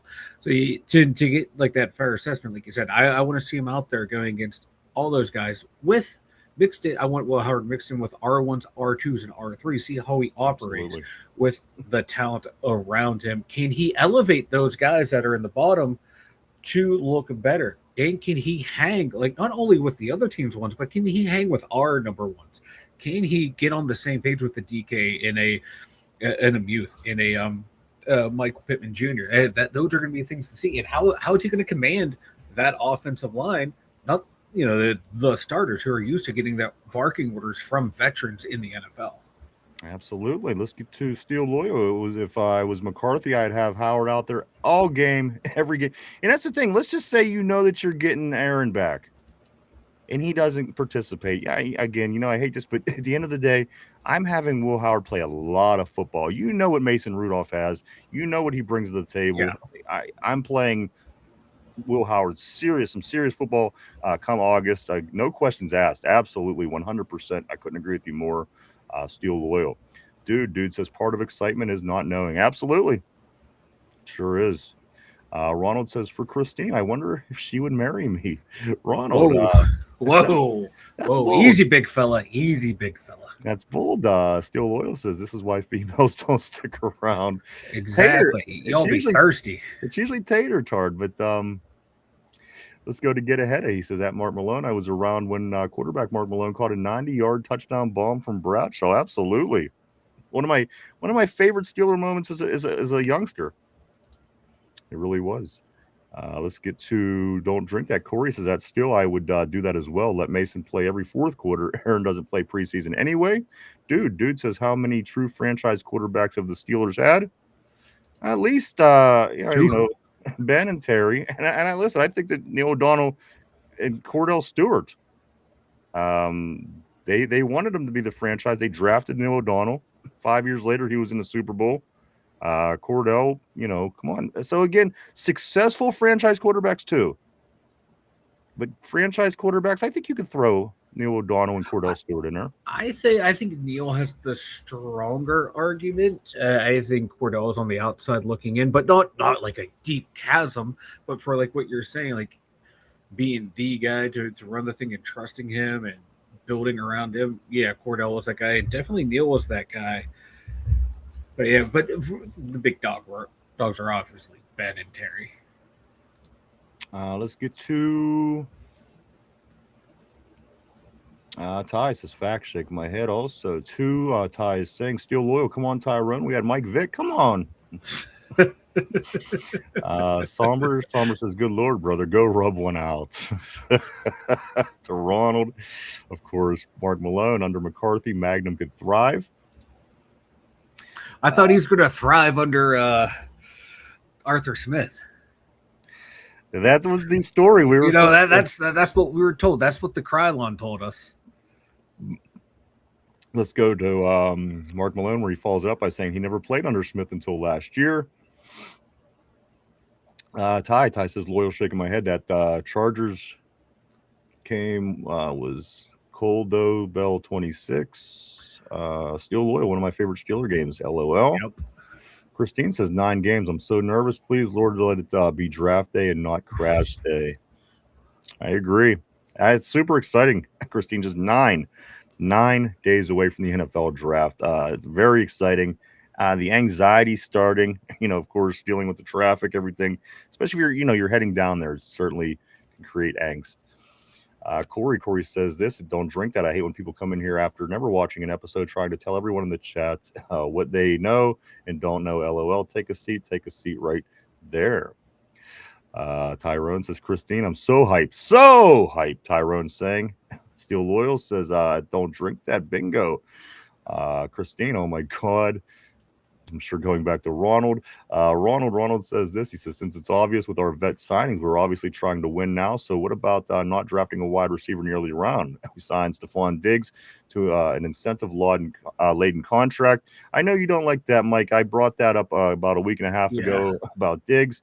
Not a big fan of the Diggs idea, are you? No, I think he's having some off-the-field legal trouble as well. So I want to stay far away from that as I can. I know he was productive last year for oh my God, New England, but no, I want a younger receiver or a couple younger receivers because Pittman and Metcalf, they're 28, 29 years old. So by the time, they're done with their contract, we're going to have at least one guy ready in place to be that number one.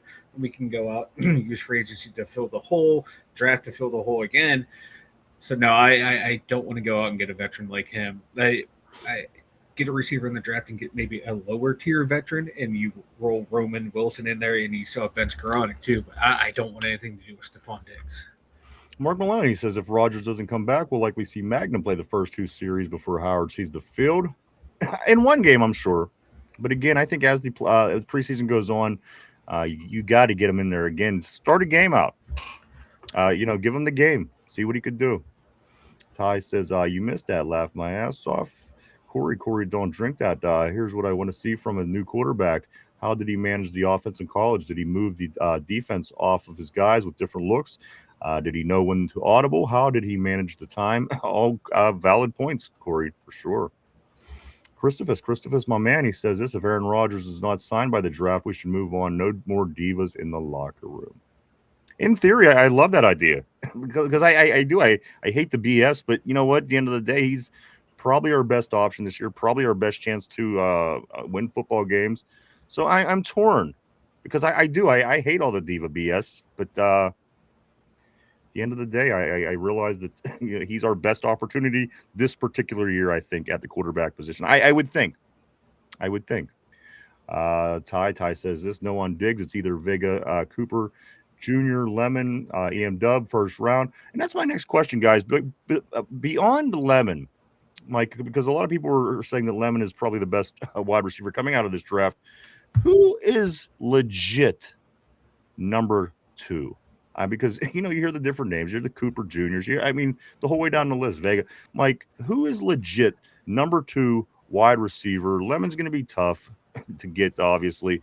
But if you're looking at the legit, clear cut number 2 wide receiver in this wide receiver strong draft, who do you look to when you're looking for that person? For me, the toss-up is Mekhi Lemon and Jordan Tyson. I think they're the 2 best in the draft.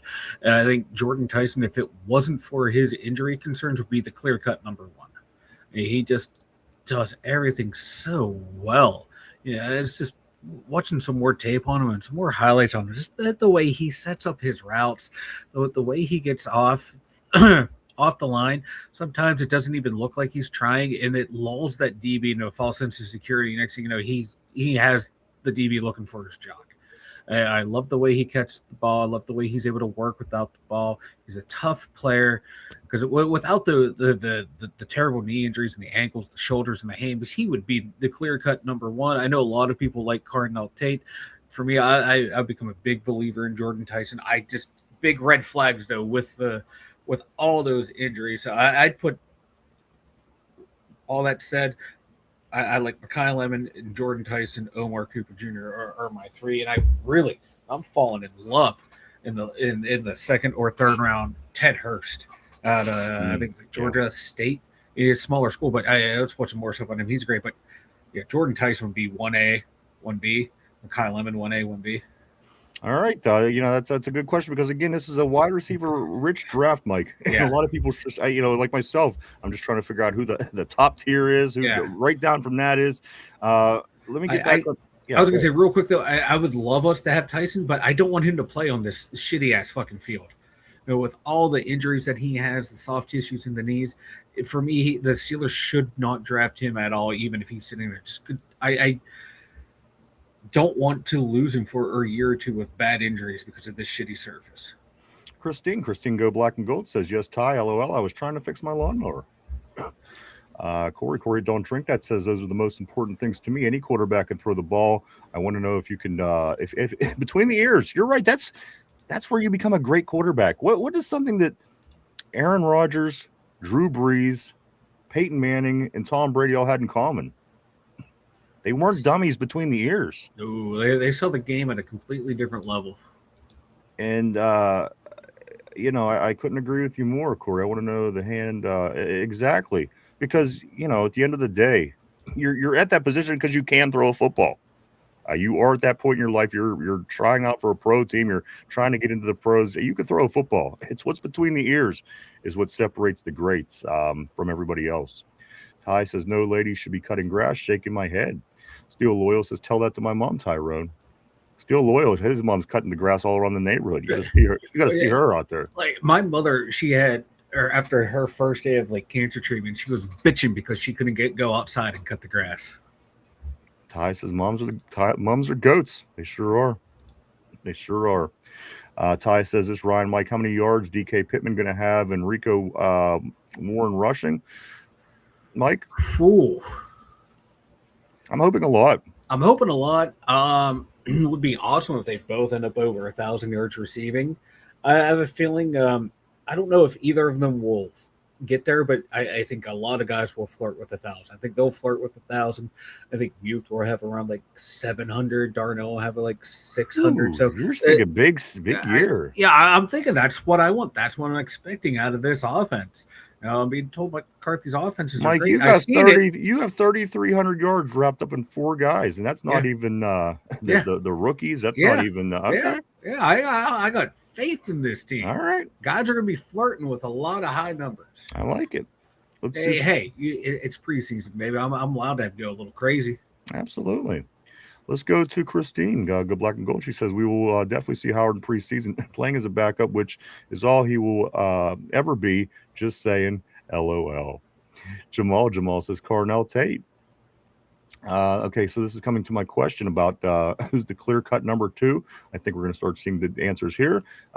Jamal, of course, Black Magic says Carnell Tate.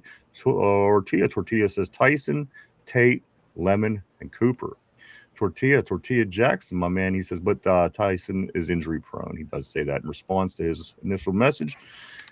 Tyrone says, talent is Tyson, but my ranks Tate number 1, 2 Cooper Jr., 3 Lemon, 4 Tyson, 5 Concepcion, 6 Bernard, 7 Boss. Look how fucking sorry for my language, but look how deep this wide receiver class is, Mike. It's really jeez, oh man. You haven't even gotten the people like Chris Bell out of Louisville, Brazel out of Tennessee, who people were like going like he could be the biggest boom or bust type of guy in the draft. Skylar Bell, he's a little older out of Kentucky or Connecticut, but he's still good.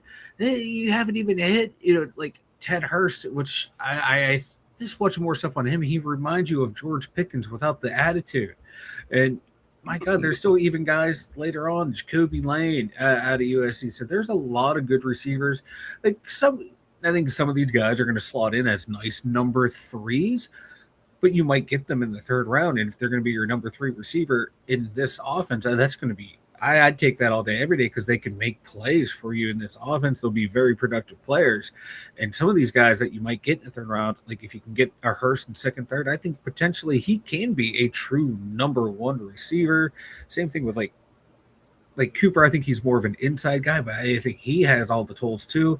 There's a lot of good receivers in this draft, man, which only makes sense because college has become very pass heavy, just like the pros. Oh, absolutely. And Somber agrees with you right here on the board. Mike says people sleeping on Chris Bell. Let's get to Mark Maloney says, yeah, Tyson is probably the best. Christine says this, I think Tyson is the best in the draft. He's only 21. Injury rise, rub some dirt on it, and he'll be fine. Let's go to Somber. Somber says Tyson has really good bend at the top of his routes at full speed.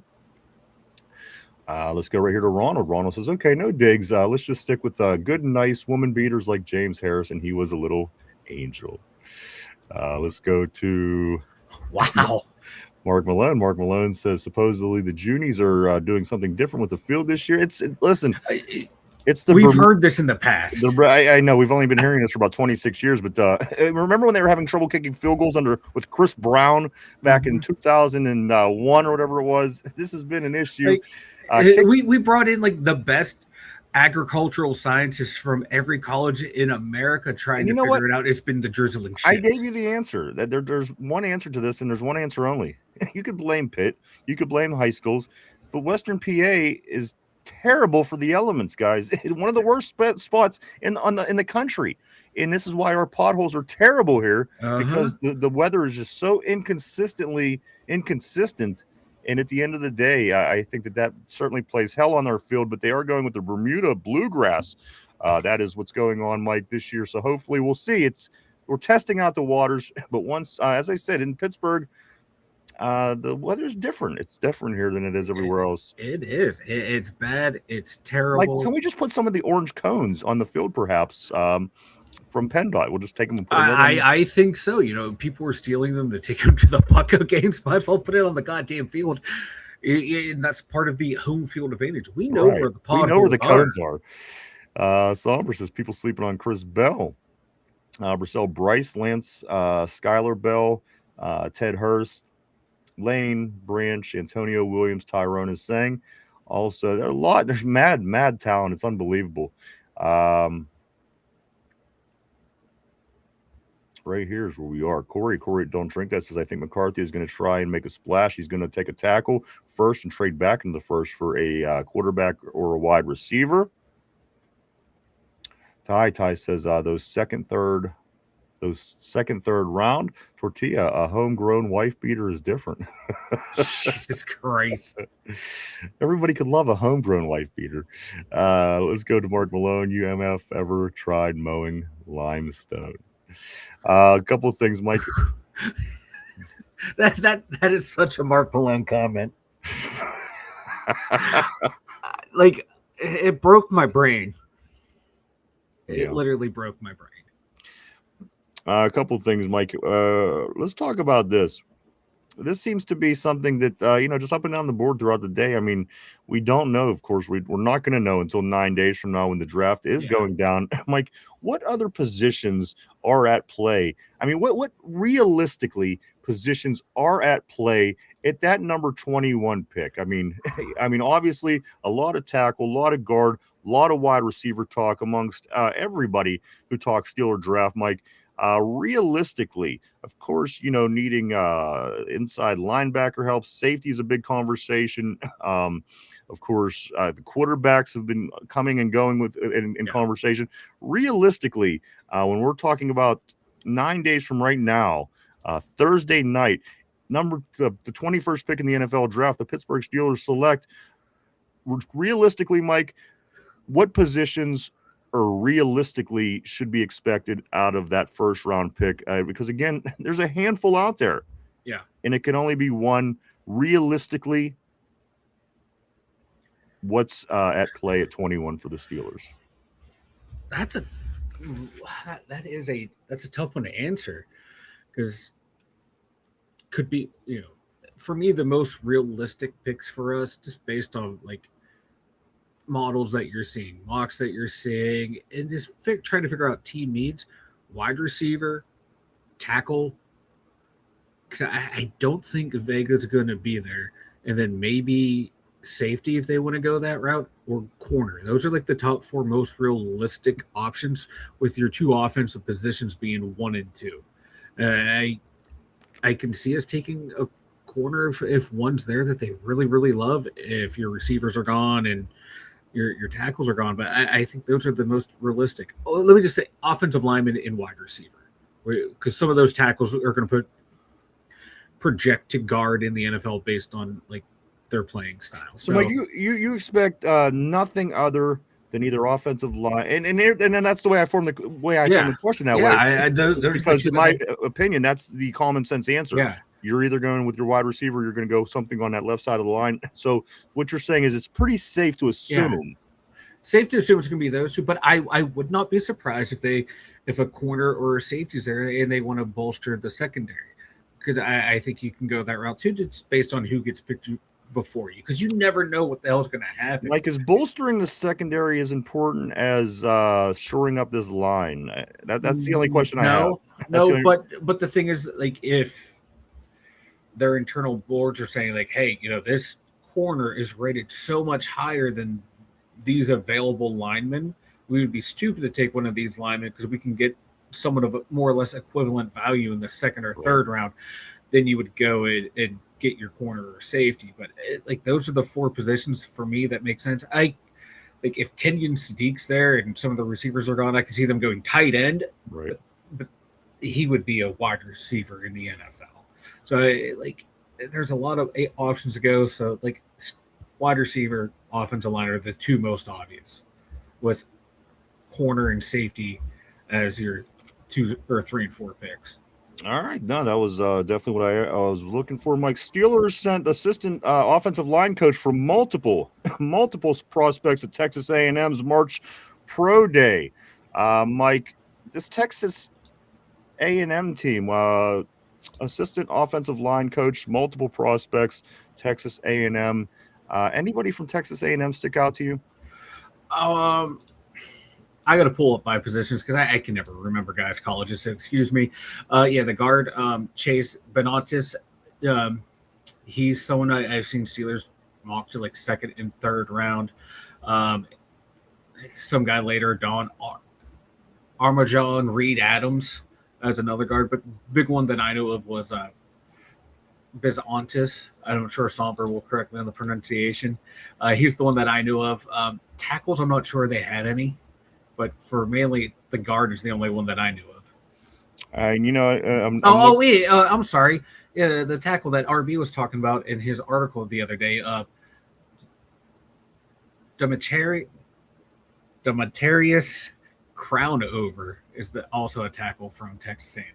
Oh yeah. I'm gonna say, like, I've seen those names. I'm terrible at remembering where guys go to college half the time. I apologize. Cody says Mel Blunt has dead bodies under that grass. Yes, he does. He killed a man. Somber says, did someone just say tackle? Christine says, I hope we trade up twice. First 2 picks, Fanu or Vega, and Emmanuel McNeil Warren. You know what, Fanu or Vega, if we get either one of them guys, and Mike, as people are saying, they don't even think Vega will be there for us. But either one of those 2 guys, I would be thrilled to death if we end out landing. Because I think Fano is one of those guys too that people are projecting him to he can move in and play Absolutely. guard right away. He has some technique to work on, but everyone has something to work on. I think Vega might be the most complete, and even he has stuff to work on.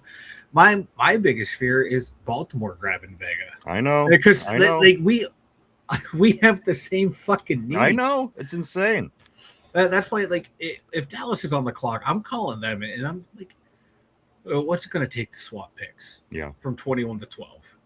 Like how can we make this work? Just to fucking beat Baltimore out on the receiver, a tackle, or a guard. Mike, do you release Patrick Queen in a package to move from 21 to 12?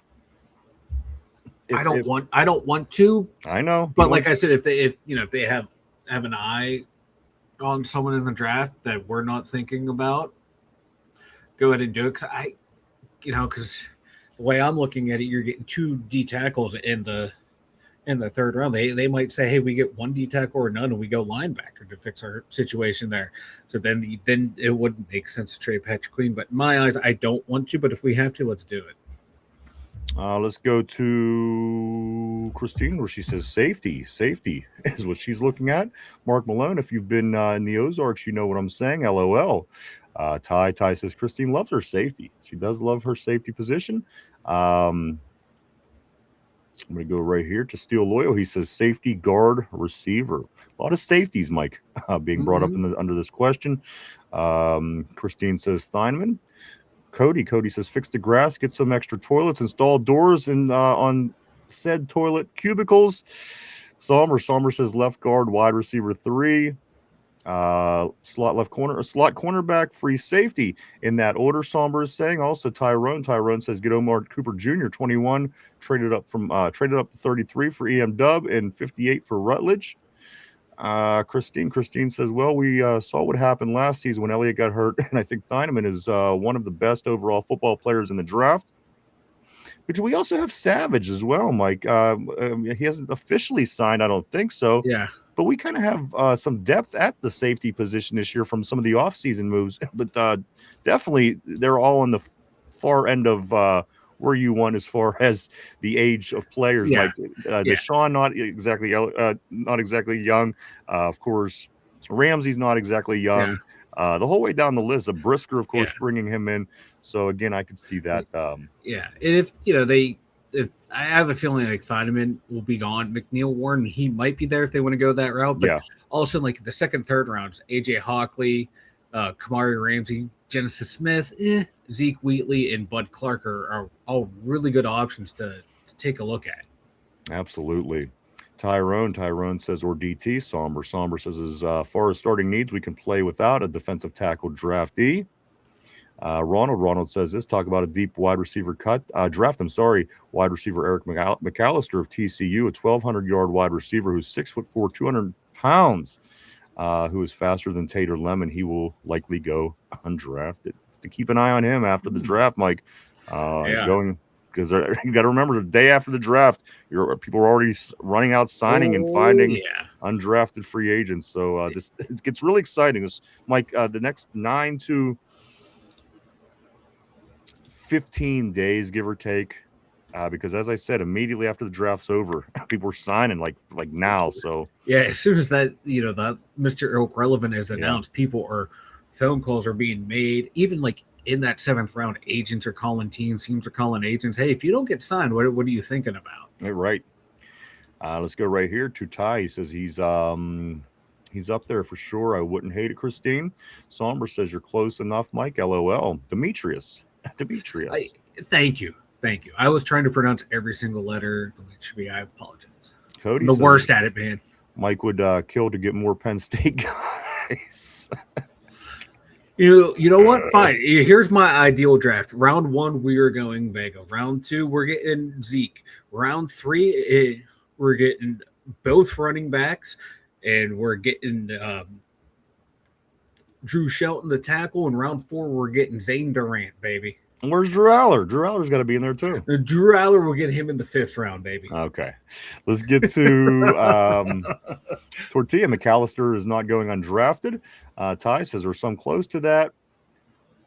Somber says this: if the Ratbirds don't draft a wide receiver in the first, I'll be shy. Absolutely. They need some hands. No two ways about that. It's just so funny, man. Like the Steelers and Ravens built after each other. Same fucking draft needs. I hate it. Deadass Somers, what Ty says. Ty follows it up by saying Savage ain't it. Duggar type, Mike. Tyrone, make a play, then get barbecue chicken. Tyrone follows it up by saying Brisker JPJ duo. I can't wait to see that. Christine says Bud Clark I like. But Clark. Somber like says, yeah, we're stocked up on strong safeties, LOL, and 70% of the safeties in this class are strong. And that's what I'm saying. It seems like I don't know, for everybody wanting that safety high, but again, if you want a top-end safety, that's where you got to get them. Cody says we need more Savages out there. That guy needs to sign so I could buy that jersey. He better not have a BS number. Let's get to what? Right here. I'm going to go to Christine. Christine says this. She says there is a lot of chatter about trading up for Caleb. I mean, that is certainly, I've been hearing that recently, of course. Chatter about the trading up for Caleb Downs. Don't drink that. Corey says, I wish we signed or traded for a big name just to have some excitement. Laugh my ass off. Hey, you never know. You never know what the draft brings. Because again, Mike, here in Pittsburgh, expecting to not just make a splash, hit a home run. The Pittsburgh Steelers are. So again, you don't know. We might see people moving that night. Ty says my dream draft: Cooper Jr., Rutledge linebacker, Hill Jr., defensive tackle, Orange, wide receiver Ted Hurst, safety Bud Clark, and DB Everett. Tortilla follows that. Tortilla says this: I have a dream that Omar Cooper Jr. and Anthony Hill Jr. will run around as little Pittsburgh Steelers. Christine says, I agree, Somber. Ravens will likely have to take a wide receiver, or who Lamar is going to who is he going to throw to? Sure is not going to be Isaiah Bloody Likely. Not bloody likely. Cody says Mike's been denying to say those, or he's been dying to say those Penn State guys. Knew them off the top of his head. Yes, I did, Big baby. talk coming from an Indiana Hoosiers fan. Hey, man, you got to know your enemy, and Penn State was the enemy, man. They took us to the wire, but we pulled it out. Omar Cooper Jr. caught the game winner, baby. So Somber says this. He says Martin Luther Tortilla. Funny stuff, guys. One more topic, Mike, as we are rounding third on the show. Jaylen Warren. Jaylen Warren, we talked about him a little bit yesterday. Jaylen Warren says this: Mike Tomlin stepping down hurt, but I love the energy that Mike McCarthy brings.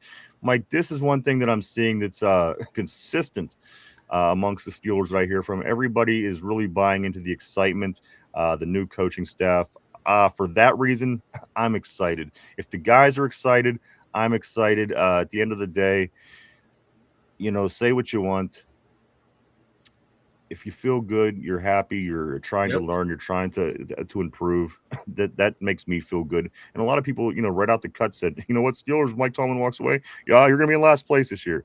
I don't think we are. I said it from the get-go, Mike. I think we land on our feet. And again, all the positive reinforcement that you're hearing from the guys, just talking about how exciting it is, how different things are feeling in the locker room. Mike, that to me leads, again, on top of bringing in players, on top of drafting good players, bringing in free agents, I feel confident, Mike, about this year. I don't know to what level I feel confident just yet because there's different levels, of course. You're talking Yeah. championship team, you're talking winning a playoff, you're talking about a 12-win team. I don't know yet, but I do know that I feel comfortable because the guys feel comfortable. And for that reason, I am excited, Mike. And again, just getting the feel from the players is Yeah. certainly encouraging. And I this is why I'm starting to like the Mike McCarthy hire more and more. A veteran coach who knows what to do, a guy who's been there, done that, been to the mountaintop, and knows how to deal with, a team, knows how to run an organization, and probably knows like, hey, these guys have only known one coach their entire career. This guy has been here a long time. I'm going to come in and just like ease in that transition and try to, figure out what the process is, instill mine at the same time, and just keep it going so things aren't a drastic change for these guys. They are creatures of habit. Athletes want to keep everything the same if they can. So if you have a young coach who's ready to come in and I'm going to shake up this organization, that could be a bad thing. And you have someone who's older but been there, done that, and that's Mike, kind of what we need. But he's an older coach, but my God, his mind for the game of football, especially the offensive side, is still there. His offenses are still prevalent throughout the NFL. And he's excited because he's a hometown guy. He got a job with his childhood favorite football team. So if everyone's excited, I'm excited. As on the board, as Christine says right off the next message here, right? If the players are excited, then I'm excited. That's the vibe I'm getting right now. There's nothing that I'm not excited about. Like, again, after the big stomping of by the Texans back in January, who would have thought that we would be feeling this good at this point in the offseason? I feel there was one of them stink bugs. Did you see that? These stink bugs are out of control this year. He's trying to get you. He is trying to get me. But at the end of the day, Mike, I am feeling pretty good about this. And again, the coach is feeling good. The players are feeling good. I'm ready. Mike, and again, a lot of people are feeling optimistic at halfway through the offseason, and that's a good thing because a lot of people started to write us off pretty quickly after that loss, and then after Tomlin, after he steps away. So Ravens fans are still saying we're going to finish in last place, Mike. This is the team that was supposed to win the division last year. Yep. And they couldn't beat us either of the games. They could not. Matter of fact, we beat them 10 of the last 12 times. Remind your Ravens friends that anytime you talk to them, we beat them 10 of the last 12 times. Don't let them tell you different. Let's grab some more of these messages, Mike, as we're rounding third. Let's go right here. Ronald Albright says this, in taking a safety in round one, sorry, but there are no Troy Polamalu or Ed Reeds in this draft, and Emmanuel McNeil, Warren, who the fuck is he? Yeah, he played at Toledo. Steel Loyal says, Ronald, your casualness is showing. Steel Loyal says that. Don't drink that. Corey says, I strongly feel that if Rodgers comes back and it's truly his last season, then it will be a Super Bowl one. I have a hard time believing AR goes out with all those MVPs and one Super Bowl. And you know what? It would certainly fit, under the Ray Lewis walking away with the championship, Mike, and Jerome Bettis walking off into the sunset with the championship. Again, it's a lot has to happen before we're winning a football game in mid-February. But at the end of the day, you've seen it many times. I think it does well for the NFL. I like to think that they don't fix things. Sometimes I question that. But at the end of the day, I could totally be in for a Pittsburgh Super Bowl championship at the end of this season. Aaron Rodgers or whoever. I think we would all like that. I'd take it. Like, I don't care who gets me there. Just get me a goddamn Super Bowl. Tortilla, Old McDonald is still in 2025. Somber, let him send him to the Matrix. Steel Loyal says facts. Skip the penalty box. Tied penalty box. Let's go right here. Christine says, Ronald, that attitude is not going to put a ring on my finger. Come on, lock it up. Lock it up, Ronald. Get back in the game, brother. Let's go right here to Dude. Dude says, I'm right there with you, Ryan. I can't stand a negative naysayer, but still calls himself a big Steeler fan. Ronald Albright says, this Steel Loyal, your gayness is showing. These two had a couple. There's been a couple. The board's getting heated today. The closer we get to the draft, man, it's heating up. Let's get to Somber. He says, bah, I'm in tears, Ty says, laugh my ass off. Christine Tortilla says, that's the game ball. Ty says, that's definitely game ball. Somber says, bro, got to be ancient with the comeback joke. LOL. Ronald says, Christine, I was a Navy SEAL for 8 years in Coronado, California. Fighting is what I do. Cody says this. He says, yeah, Ronaldo, listen to Christine. Let's go right here to Corey. Don't drink that. He says Peyton Manning, Jerome Bettis, Michael Strahan, Ray Lewis. All those big names all went out in their last season. Is with the Super Bowl sounds kind of rigged to me. But Corey, you like myself are a conspiracy theorist, and everything sounds rigged to us. So it's hard to say. But I'll take it. If the Steelers could win this year on Aaron Rodgers' last day out, I will certainly last time out. I'll certainly take that. Feel the steel. People were asking about you the other day. Feel the steel. Great seeing you on the terrible board, my man. Big part of the Steelers seasons here on the show on the terrible board. Feel the steel. What's up, Watt haters? Boom is the one Steeler. Good thing Steel was not here yesterday, brother. I don't, but somebody just recently asked about Feel the Steel on the board. Hope everything is going good for you down in Texas, sir. Miss hearing from you. We're halfway there, bro, and we have the draft next week. Phil, hope things are good for you, sir. Steel Loyal said there's a reason that comment didn't show. Steel Loyal says Navy SEAL Tortilla, nothing wrong. Or Ronald, nothing is gayer than pretending you know what you're talking about and clearly don't. Oh yeah. Oh my God, board today, man. The board today. They're feisty. It's a feisty group. H Mason, I do want to say what's up and welcome to the terrible board. Welcome to the show. He says, yes, offensive lineman first round. I'm right there with you, H Mason. It's necessary. And again, they do it all, Mike. They really started building this team about 4 years ago with that in mind. Let's work on the lines and work our way out. Blah blah blah. We've talked about that whole conversation, or that whole.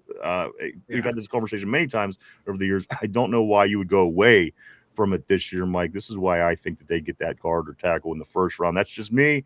They do it every damn year. Come on.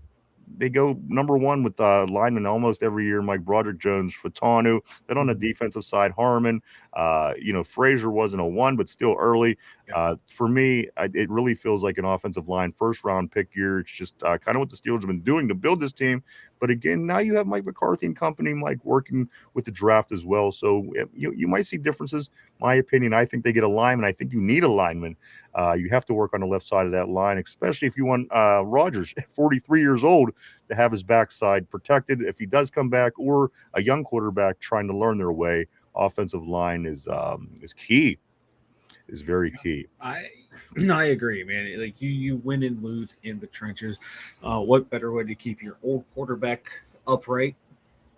Than an offensive lineman or your young quarterback. Allow him time to see the field, process the field, to find the open guy. Than an offensive line. I hate when teams build by getting all the skill positions and then scramble to get an O-line. Look what happened down in Houston. CJ Stroud had one good year in that rookie year, and they dismantled his offensive line year after year. It's terrible down there. Chicago, first year, they get all these weapons for Caleb Williams. He looks lost.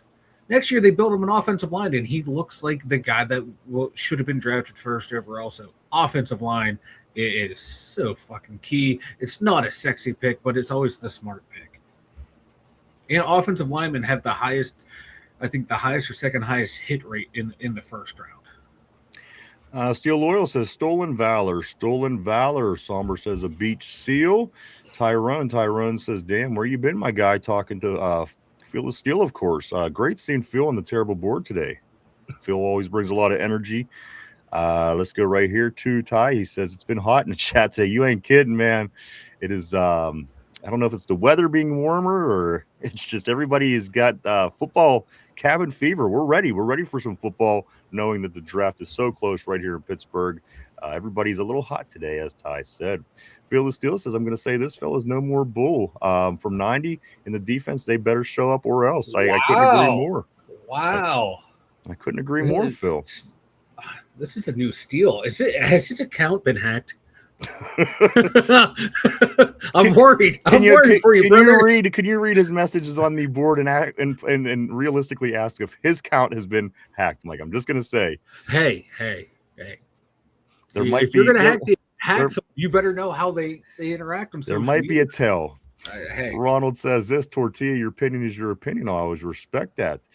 He goes on to say this. He says that goes for Loyal and our other Yinzer brothers here. In the end, we were all Steeler fans, and that's right. That's right. We sure are. Sometimes we go at it, but you know what? Sometimes that's necessary.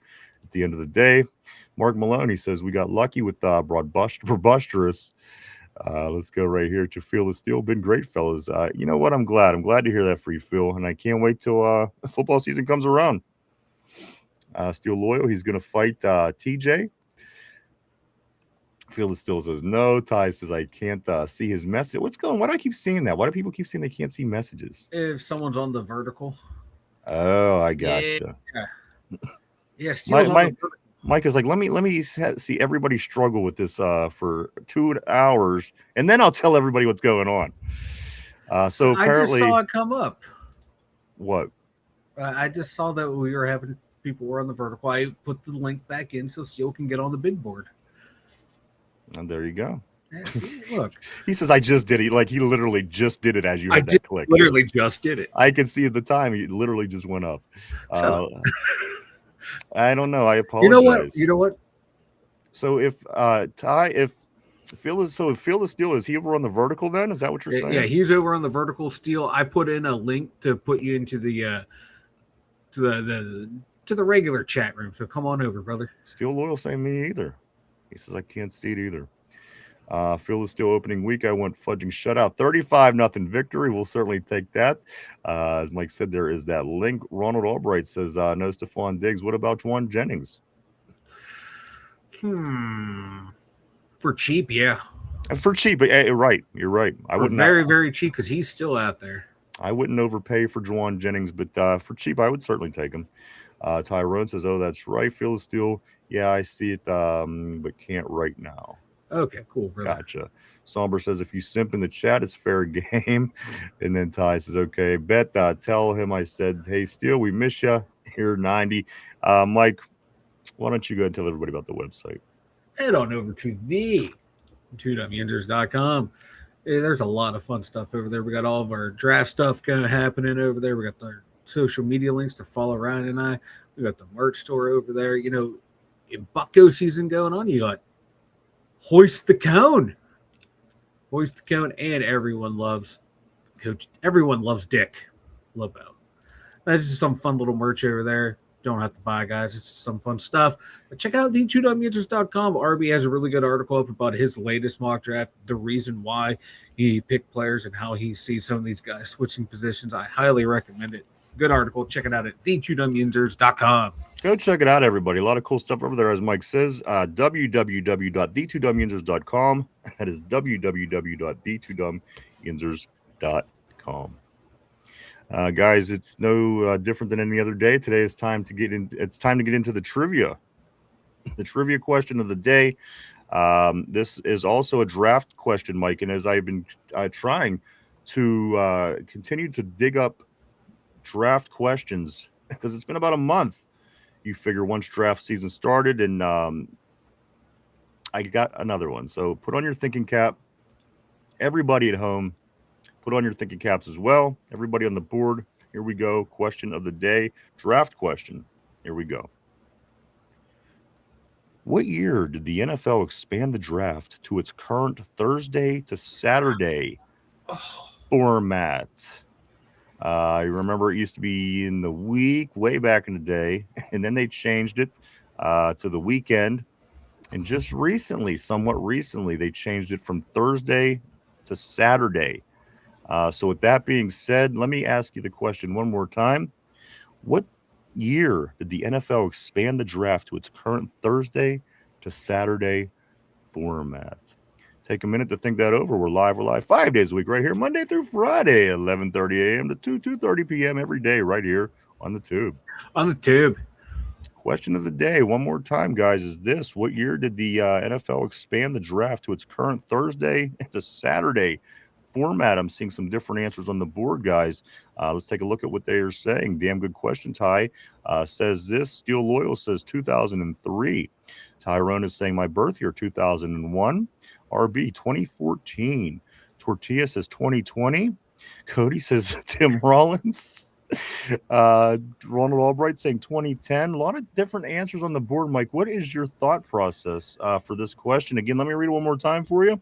What year did the NFL expand the draft to its current Thursday to Saturday format? Not one answer is repeated on the board. Mike, No. 2017 is just coming up now. My Yeah. dude, all different answers on the board. What is your thought process regarding I kind the of don't want to question of the day? I kind of don't want to answer this because I actually had a conversation with someone about this yesterday, and I had to look up the day, so I just know it by looking it up yesterday. I'm going to go with, I hope I'm remembering this correctly, 2010. 2010. 2010 is when the format changed, and it actually increased viewership. Is this the final answer? Is this your final answer? My final answer. All right, so let me lock Mike in. You were locked into place, Mike. 2010. Let's go to right on the board. Ronald says 2010. Also, Feel the Steel says that Jamal can't steal, brother. Let's go to Dude. Dude says 2017. Ty says Cody the GOAT. Also, Steel says 2009, the GOATed year.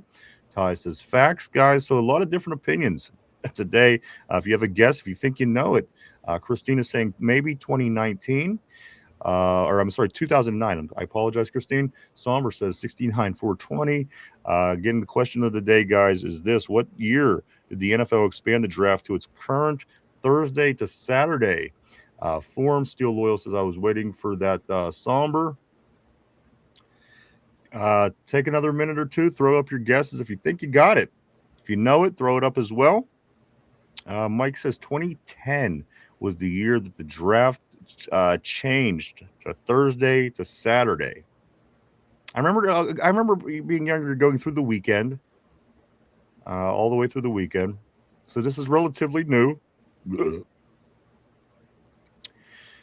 Question of the day. Here we go. You ready?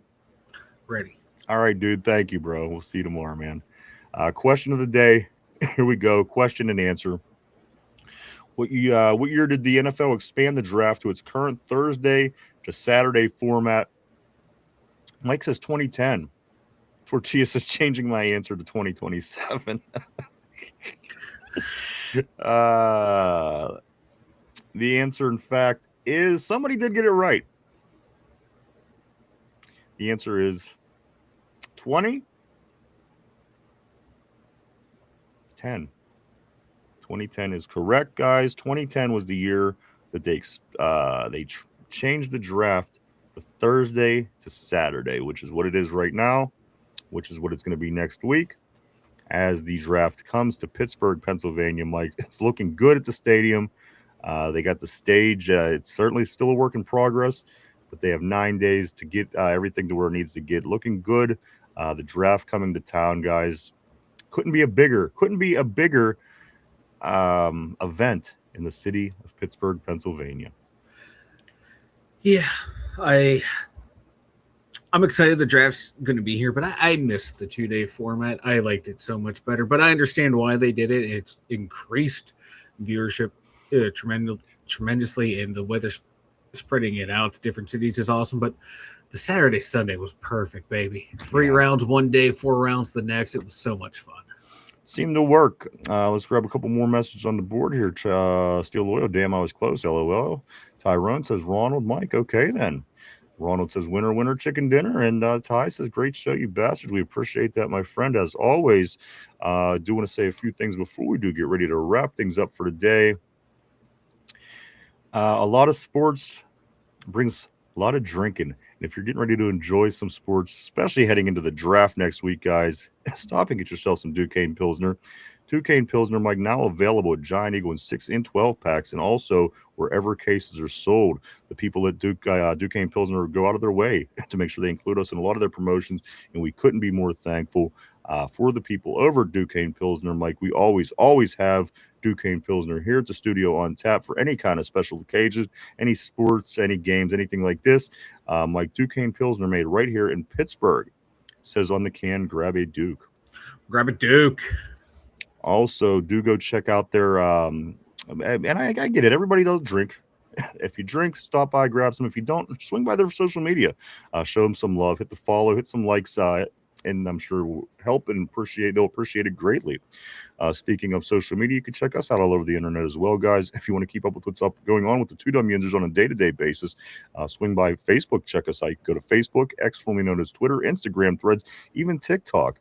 And if you haven't had a chance yet today, do hit the like button down below, if you will. Also, hit the like, hit the sub, share, comment. It all helps in the algorithm, guys. Thank you so much. We appreciate it all. Mike is what Steel Loyal is saying. He's Steel Loyal says Drew Aller visited with the Cardinals today. Mike, a little concerned I can see in your eyes.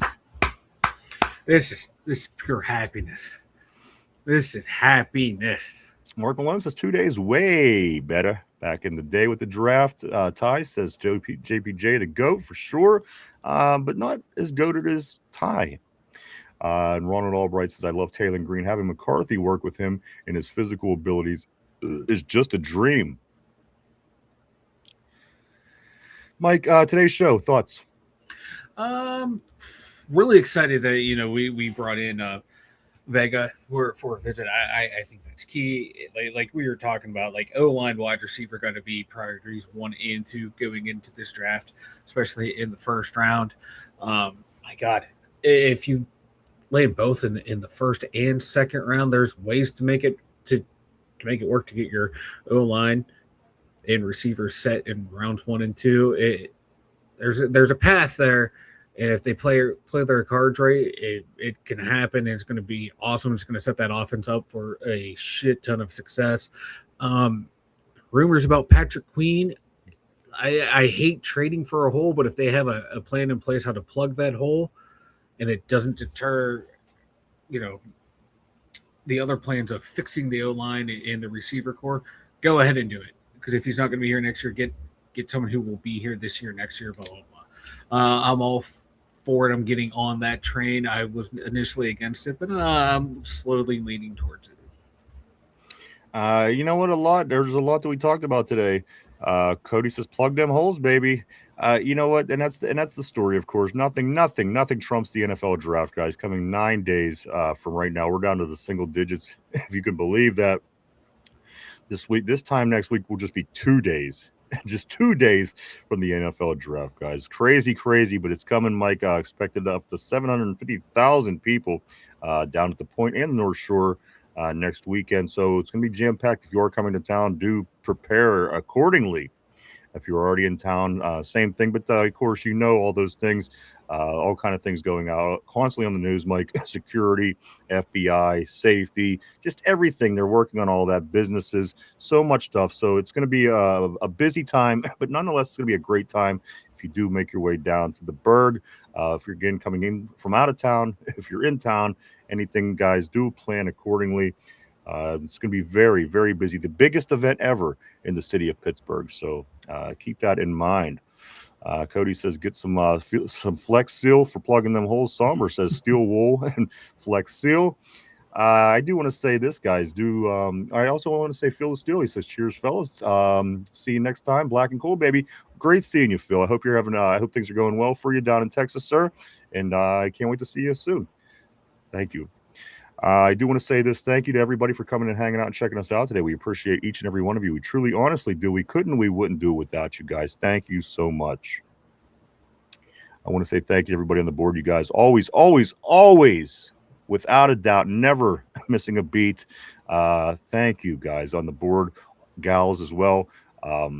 You guys always make this show interesting and keep it interesting. And for that, we couldn't be more thankful. You are the lifeblood of this show. We always say that. We always mean that. And I brag about you outside of here, talking to friends, family, people, just about the knowledgeable people on our terrible board, and just such a great community that has formed, guys. We thank you. We couldn't thank you enough. Terrible board. I also do want to say thank you to everybody that's at home. Maybe you're listening, maybe you're watching in the car, in the gym, maybe at work, even in the stall, at the bathroom, getting away from work. Any way you decide to do it, we do appreciate it, guys. Again, thank you so much. to everybody. Mike, tomorrow we'll be back for the Wednesday installment of the show. Again, that'll just leave us a little over 1 week till the NFL draft. Mike, tomorrow will be 8 days to the NFL draft. Tomorrow also moving an inch closer to the big 1000th episode. Tomorrow will be episode 947. And as I was saying last week, Mike, it's all going to play out toward the 5-year anniversary and the 1000 episodes are all going to happen right around the same time. Very excited about that coming up later in the summer, of course, this year. So a lot of big things going on this year for Yinzers and Steeler Nation alike.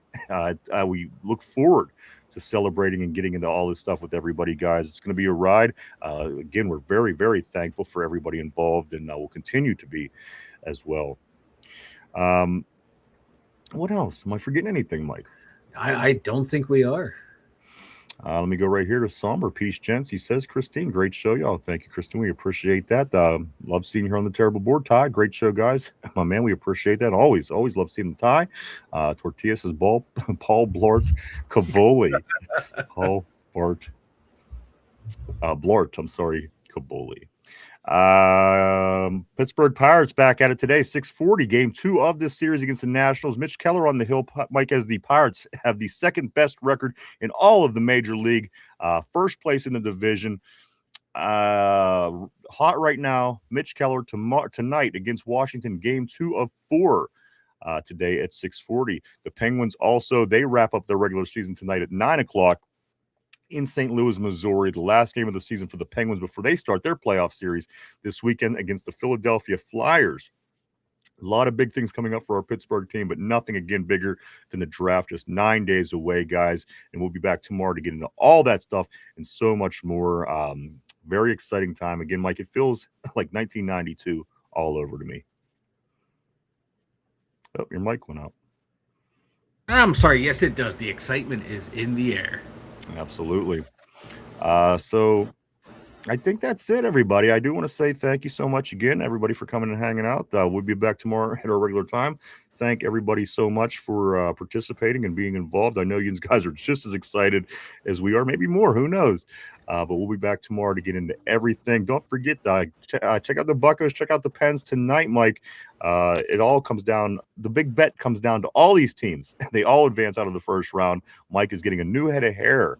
It's going to be some gray and some brown and some other colors. But you know what? Nonetheless, Mike, it's been a while since you had hair on top of the dome there. It is. It's been a long, long time. And Cody says Yankees pulled it out their ass last night, came on, and the Angels in the 9th. I did see that. Yankees still don't got as good as record as the Pirates. But hey, I'm just saying. Mike, one more time, I'm going to come around to you. Speak now, forever hold your peace. All right, everybody. Again, thank you so much. I hope everybody has a safe Tuesday. Enjoy yourself. I know certainly here in Western PA, it's going to be very warm for April. It's 81 degrees. So we're certainly going to be enjoying it here, trying to get some things in. But other than that, everybody, I'm just going to make sure I didn't forget anything. I think we're good.